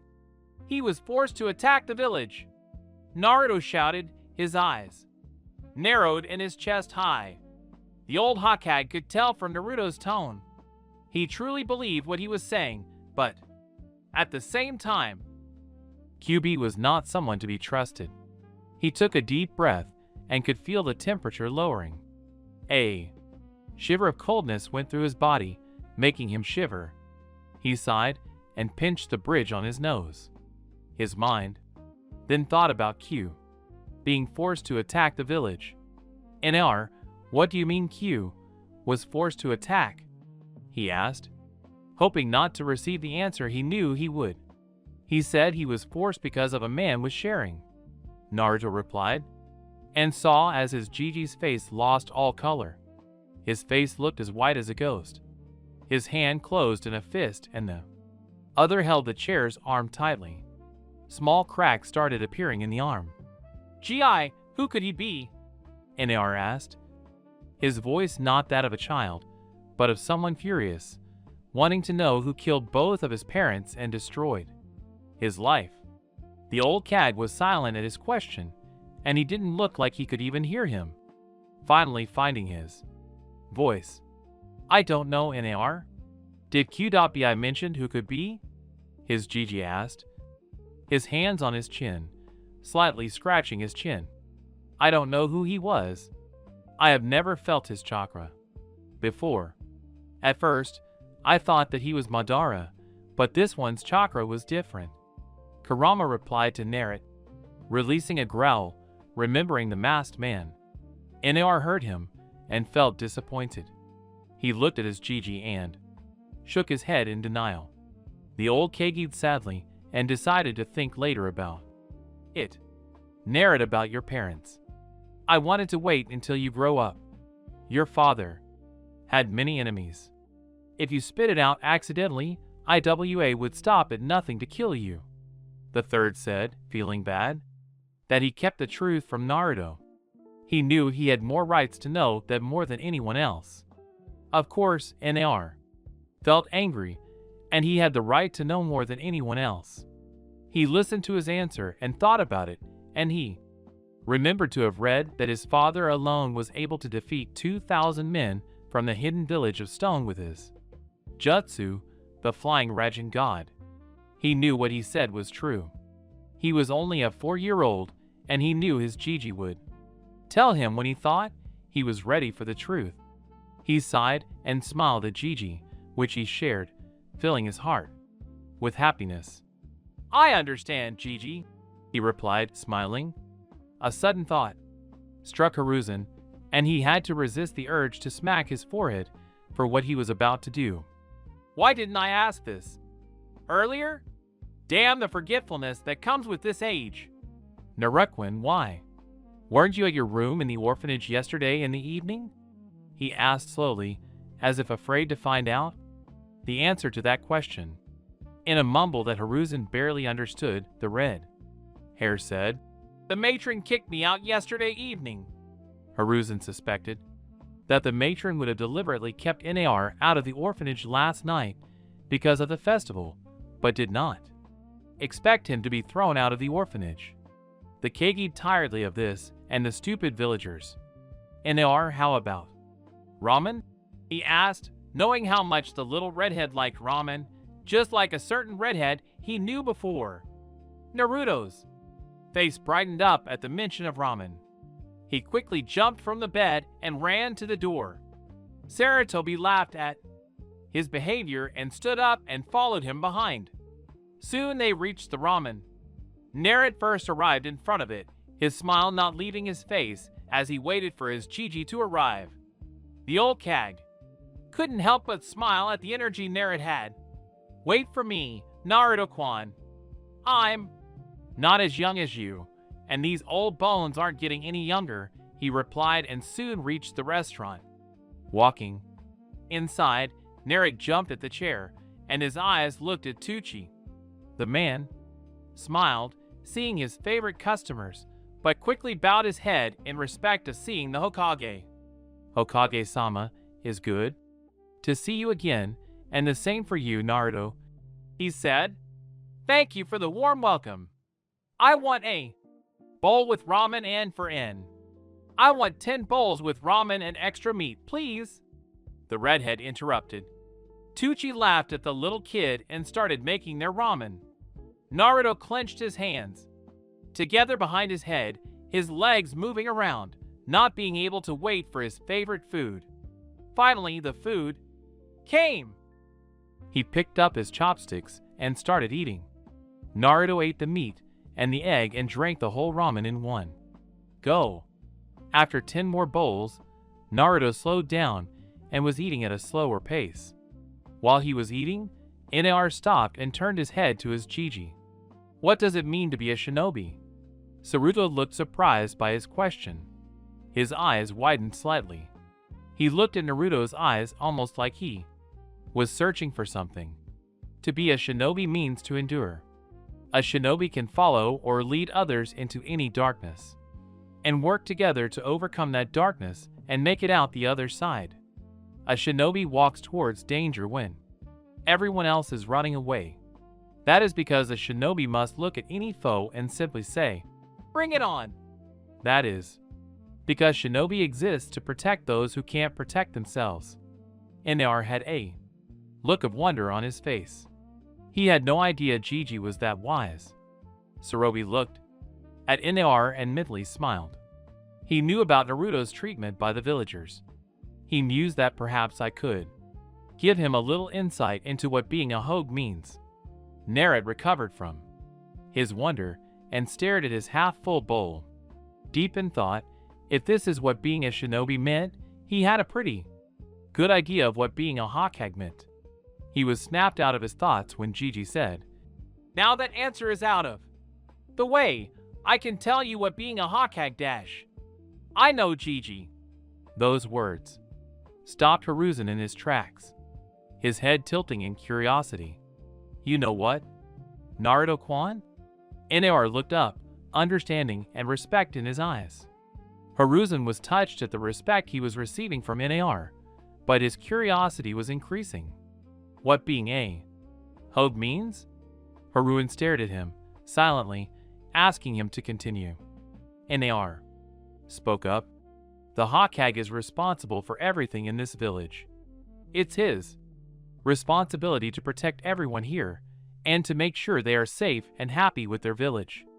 He tends to the finances of this village, the rules, the daily events, everything.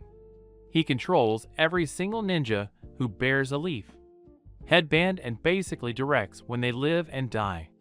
This job is not for the faint of heart and only for someone who loves this village deeply." At the end of his answer, he was staring back at his bowl. Hiruzen was shocked at the understanding Naruto showed of the position of Hokage. He had no idea that Naruto was this wise and knowledgeable. Tucci and Am had stopped working as well, staring at the red head with wide eyes along with the Hokage. It was simply unheard of. A 4-year-old showing such a deep understanding of something most people don't understand until much later in life. Some never understood in their life. Hiruzen was shocked so much that he didn't notice his jaw was hanging a bit. Such a deep perception and insight at such a young age, he thought with wonder. Only one person had shown such understanding like this, and he too was 3 years older. Itachi Iha was a prodigy among the likes of Kakashi Hatake and Minato Namikes. NAR looked up when he felt a hand on his shoulder. Gigi was looking at him with a strange expression. That is exactly what being Hokage means. Naruto-kwan. After they ate, Sarada paid for the ramen and left the restaurant. NAR was staying close to Gigi. The old Kage decided to talk with NAR. He looked at Naruto with a serious look on his face. Naruto-kwan, we have to find a new place for you to live. The words were out of his mouth before he could stop them. Not another orphanage, Gigi. Hiruzen stared at the desperate look Naruto was giving him. He was scared that one day it would come to this, and surprisingly he agreed with NAR. He did not want NAR to live anywhere he would be hated. Unfortunately, that left only one option. Naruto-kwan, that means you have to live alone, he said silently, wishing he could take the boy in himself. Unfortunately, he could not. The Drat Civilian Council was in his way. Naruto crossed his hands over his chest defensively, not hesitating for a moment to answer. Better than living in some place where I am treated like a demon. He was looking at Hiruzen. Chin tilted upwards in a way only children could show their stubbornness. Oh Kusha, his stubbornness reminds me so much of you, he recalled with a sad smile. He knew NAR would not budge from his point. Sighing, he said, "But are you sure you will be able to take care of yourself? You will have to cook for yourself. Bring food for yourself," he asked, wanting to know if Naruto was fully aware of what it meant to live alone. NAR didn't care. Still keeping his hands crossed over his chest, he just nodded. Sarada accepted it and decided to give him an apartment. "Very well, Naruto. I will go now to find a place for you to live," he replied and made a sign with his hand. "And you?" appeared in front of him, waiting for orders. "Spend time with Naruto until I return," he ordered, and a slight smile on his face seeing Kakashi's head perk up at his request. Hiruzen turned to NAR, whose focus was on the Umbu. "See you later, Naruto-kwan," he said, and shunted away to find an apartment for Naruto and punishment to the orphanage for kicking Naruto out. Naruto was standing in front of the Umbu, not knowing what to say. He knew this one looked after him. "What do you want to do, Naruto-kun?" the Umbu asked, smiling behind his mask. Naruto could feel the happiness coming from the U and wondered why it was that. After a few moments, he answered, "Well, can you help me to unlock my chakra, old man?" he asked, seeing his white hair. An annoyed look spread through his whole face at being called old. He was only 19 years old, for crying out loud.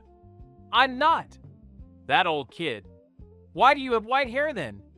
Naruto asked, pointing the finger at his hair, knowing he wasn't that old, but decided to make a joke. "Follow me. I will help you to unlock your chakra," Kakashi replied, completely ignoring the question. NAR smiled from ear to ear and followed him. NAR was holding behind A and Boo's back, his hands holding tightly around his neck. They soon reached an expansive training yard. Close to the yard was a lake and a forest. The ground was full of grass. He could see some trees had scratched marks on them. He jumped down from the A and Bus back and looked around. It seemed the perfect place to train. His eyes then went back to the NBU. "What should I do? And what should I train first?" NAR asked excitedly.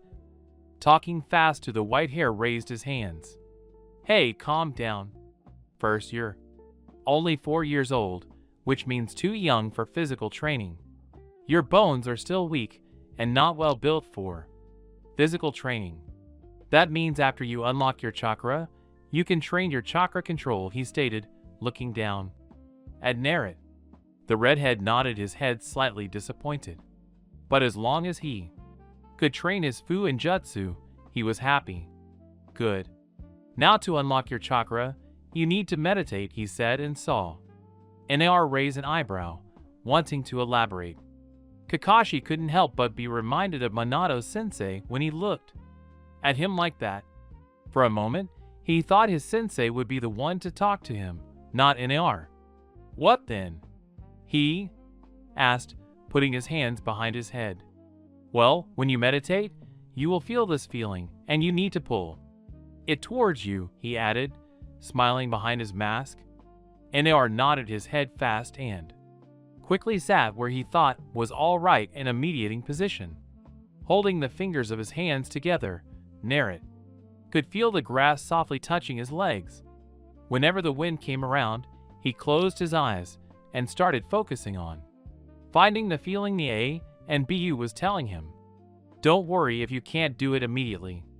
Some can take time to unlock it.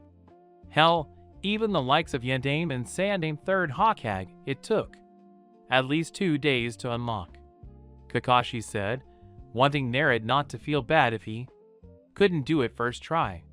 Nar kept quiet and just focused on the task at hand. While this was happening, they pulled out an orange book and started reading. He knew Nar had his eyes closed, so he wasn't looking and would keep his eyes closed for some time, but he kept an eye on Nar from time to time to see if he opened his eyes. Nar felt nothing, and he couldn't feel anything. Felt like he was in a dark room with no one around. The silence was overwhelming. He stretched out his sensor abilities, but couldn't feel anything around him. The seal in his stomach slowly started glowing red. If it wasn't for the white jacket that he was wearing, one could see it shining through the thin red shirt underneath the jacket. Nar kept on meditating and trying to find what they was talking about. Outside, Kakashi had read many pages of the orange book. He suddenly stopped reading and looked up to see the sun. Huh? It has been almost 2 hours since he started, Kakashi thought, and changed the book's page. He glanced above the book to see Nar with his eyes still closed. Nar was slowly getting irritated, and he couldn't find anywhere. He tried and spread his sensor abilities as far as possible when he suddenly felt a presence in the dark room. He felt it warm and almost like it was calling to him. He tried to grab it, but it felt like it was slipping away. Nar tried again, but it slipped further away. He started getting frustrated and tried again, but it got further away. Outside, Kakashi saw Nar slightly opening his eyes and looking sad, his head down and not wanting to look up at him. He slowly approached him and put the book back in his pocket. Nar still kept his head down in shame. Now, Nar, don't give me that look. It is normal to not achieve it on the first try, Kakashi said quietly and touched his shoulder in a reassuring manner. Naruto finally looked up at him. I could feel that feeling, but it got away from me. I tried, but the more I tried, it got further away, said Naruto with a sad look on his face. The NBU then did something Naruto didn't expect. He removed his A and BU mask that looked like a dog. Naruto raised an eyebrow when he saw a second mask. Wondered why would someone ever wear 2 masks. His eyes then went to the covered left eye by his ninja emblem and noticed a scar above his left eye that went down to his eye. Naruto wondered if he hit his left eye because he was blind and didn't need to show it to the others. Listen, Nar is quite impressive that you could feel it, he said and pointed the finger at his forehead. Try to calm your mind. Don't try to get nervous. You need to be as calm as the water over there, Kakashi advised and pointed the finger at the lake. Nar looked at the lake and stood up on his legs. He slowly walked to the lake, the fresh air around and the wind hitting his face. It was a few hours after midday. The sun was still shining and made everything look brighter. Nar felt like the grass and trees were brighter when he was close, and he felt relaxed. Kakashi saw Nar walking to the edge of the lake, but his focus was on the trees and grass near Nar. It looked like they were more green than before. NAR took a deep breath and filled his lungs with fresh air and relaxed. He was trying to feel at peace with everything. Narad sat down on the grass and started meditating again. And he remembered that he needed to remain calm. He closed his eyes and just relaxed at the sound of trees moving from the wind, grass moving around him. The water in the lake had small waves and a few drops of water wetting his back. NAR found himself in the dark room again. His seal started glowing red again, but this time the glowing was much brighter. He felt the feeling inside the dark room instead of trying to grab it.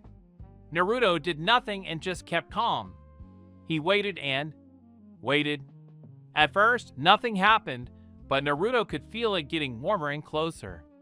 It felt warm and almost the same as the water and trees around him.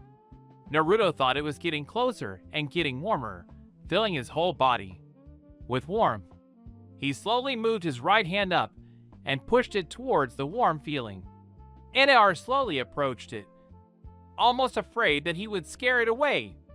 As he got closer, the feeling didn't disappear and just stood there. He finally felt it and grabbed it with his hand. It didn't slip away. Kakashi was again reading the book, and it had been an hour since NAR tried for the second time to unlock his chakra. But he was wondering why nature itself looked to be reacting towards NAR. He decided to ask the third if he knew anything about it.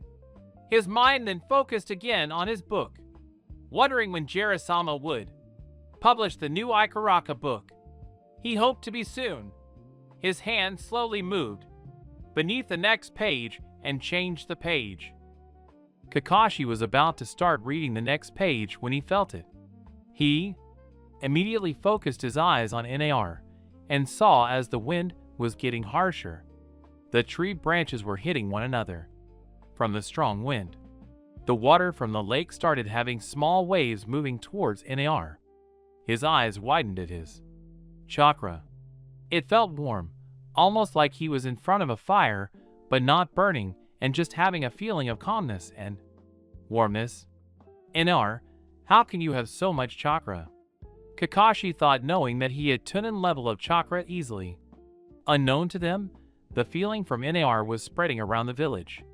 Everyone could feel the calmness and warm feeling from the chakra. Some even fell asleep. Okag Tower. He was looking at the pages that wrote about suitable apartments for Naruto. He had decided to give NAR an apartment close to the NAR compound. Shikaku had told him that his son Shikamaru wanted to meet Naruto again, and he saw that as the perfect opportunity for Naruto to have friends and be closer to them. His eyes went to an apartment that looked decent, and he would give the money needed to pay, and of course extra cash for different things for NAR. He was reading about the apartment when he felt the chakra. He immediately stood up, but didn't feel anything sinister coming from this. No, bloodthirsty or evil. Hell, it even made him feel calmer and relaxed. Sarobi decided to check anyway to see what this was all about. There was never harm from being cautious. Training yard. Kakashi's eyes were wide open. He had revealed his fully matured sharing to see clearly. Naruto's chakra was enormous. He knew this amount of chakra was definitely felt through the whole village. He needed to stop him now. Kakashi ran at NAR, but then suddenly all the chakras stopped. The wind speed was average again, and he opened his blue eyes, looking at him with a smile that reached his ears, his face as bright as the sun. He quickly stood up and raised his fist in the air. "Why, yes, I'm the best!" he yelled. But then Naruto felt his vision getting fuzzy and his limbs feeling numb. He fell on his knees, but was grabbed by Kakashi before he hit the ground. Naruto was panting, his blue eyes barely opened, but his smile not leaving his face. Sweat running down his face, and his eyes slowly looked at Kakashi. I did it, he said, and lost concussions. Kakashi smiled proudly behind his mask. Yes, you did, Nar. You're just like your father, he stated proudly, and moved Naruto's hand behind his neck to hold him up. He then saw as Hokage-sama came to the training yard looking directly at Naruto. His eyes focused on Kakashi when he understood that Nar was sleeping peacefully. What happened here? Hokage-sama asked with a firm tone, looking behind Kakashi's shoulder at where Nar had unlocked his chakra. The grass had grown a bit and the level of water in the lake had raised as well. The trees looked to be shining with life. He unlocked his chakra. Hokage-sama. I have to say I'm impressed, Kakashi stated. But inside he was happy that he helped Nar to do it. Sarubi thought as much and walked to the place where Naruto stood. His eyes were looking at the grass. He put a hand on his chin and wondered why it would react like that. Too bad that is not here. Perhaps she could help, Sarutobi thought to himself, and wondered if he could somehow get in touch with her. Jiraiya would arrive after 2 months. He hoped he would stay longer this time for Naruto's sake. He sighed sadly and decided to think later about this and turned to look at Kakashi, who was holding a sleeping Nar in his arms. He noticed that he didn't have his A and BU mask anymore but ignored it. Bring him to my office. When he wakes up, I will bring him to his new house, he ordered with a voice as strong as steel. Kakashi nodded and shooting away from the training yard. Mindscape. Naruto slowly opened his eyes, and he immediately felt the familiar chakra of Kurama close to him. He slowly stood up on his little legs to see Kurama sleeping behind the cage like a lazy fox. But what caught Nar was the ambient around the seal had changed. It didn't look like a sewer anymore, but like a forest. And to his surprise, it looked similar to the woods in the training yard. He had so many questions on his head and turned to the only one who he thought had the answers. Wake up, lazy fox, he screamed, making Kurama opened his eyes immediately. When he saw who shouted, he glared and growled at the brat. Why did you wake me up? I was sleeping? Kurama asked, growling and showing his teeth to Nar. Nar didn't look intimidated in the slightest. He just shrugged his growls off. You sleep all the time, furball. Hell, I bet most of your life was spent sleeping. I want to know why my mindscape has changed, he asked and pointed his hand to the forest that his mindscape had become. Kurama knew about the forest, and his mind this was better than before. Why would I know that, brat? This is your mind, idiot. And second, this forest is much better than that sewer, he replied, liking the trees and the river close to him. The forest had grown even inside the cage, and near his paws was a small river. Kurama couldn't feel the fresh air and forest smell, but still was better than the damn sewer. Naruto nodded since he liked this more than a sewer. Thinking about the seal reminded him of his seal glowing red, and he had noticed in both times when he tried to unlock his chakra, he felt his seal glowing like many other times. Kurama, why does my seal in the stomach glows red sometimes?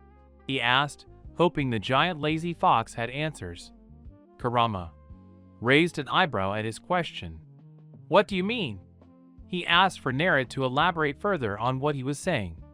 Nar was surprised to hear his question. I mean, since I remember myself, I could feel sometimes something in my stomach, and many times I saw the seal glowing red like fire, he replied and put a hand on his stomach. I don't know why would that happen. I don't feel any different from your seal to your mother's seal, but maybe you should have asked your father when he was here. Kurama replied and thought what might cause the seal to do that. Naruto smacked his face with his hand for forgetting. He had been so excited to see his father that he completely forgot about the seal. He sighed and decided to forget about it. So far, nothing terrible had happened because of the seal. His mind then went that he was able to unlock his chakra. He felt so powerful when he did it, and he felt chakra all around him when he did. NAR knew he could always feel things that he wasn't supposed to. But now he thought he felt even more than before, almost as he could know what he was thinking. NAR, now that you have unlocked your chakra, I should tell you about the abilities you have because you are my Jinariki, Kurama said as he walked closer to the end of the cage and looked directly at NAR. NAR nodded his head for him to go on. Kurama raised a claw. Well, first thing you have is the massive amount of chakra, and since you're a Nuamaki, it should be easier for you to use my chakra. But now that since you have this much chakra, you will need to spend a long time training your chakra control, he stated and raised a second claw. Second, your sensing abilities will be much better now.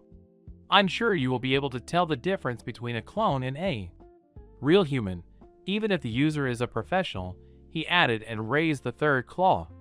Third, you have KCM mode, QB, chakra mode, and Baron mode, but they're not important right now, Kurama stated, and his eyes went to the water.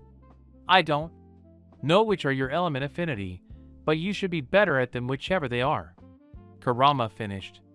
Naruto smiled at the different abilities he would have. I appreciate it, but I will use your chakra only if I have your permission, he stated thoughtfully, his hand fisted and looking at Kurama. He smiled at the little kid and appreciated that he didn't want to use his chakra without permission. He was thankful that NAR was indeed like the other Uzumaki. We're friends, NAR.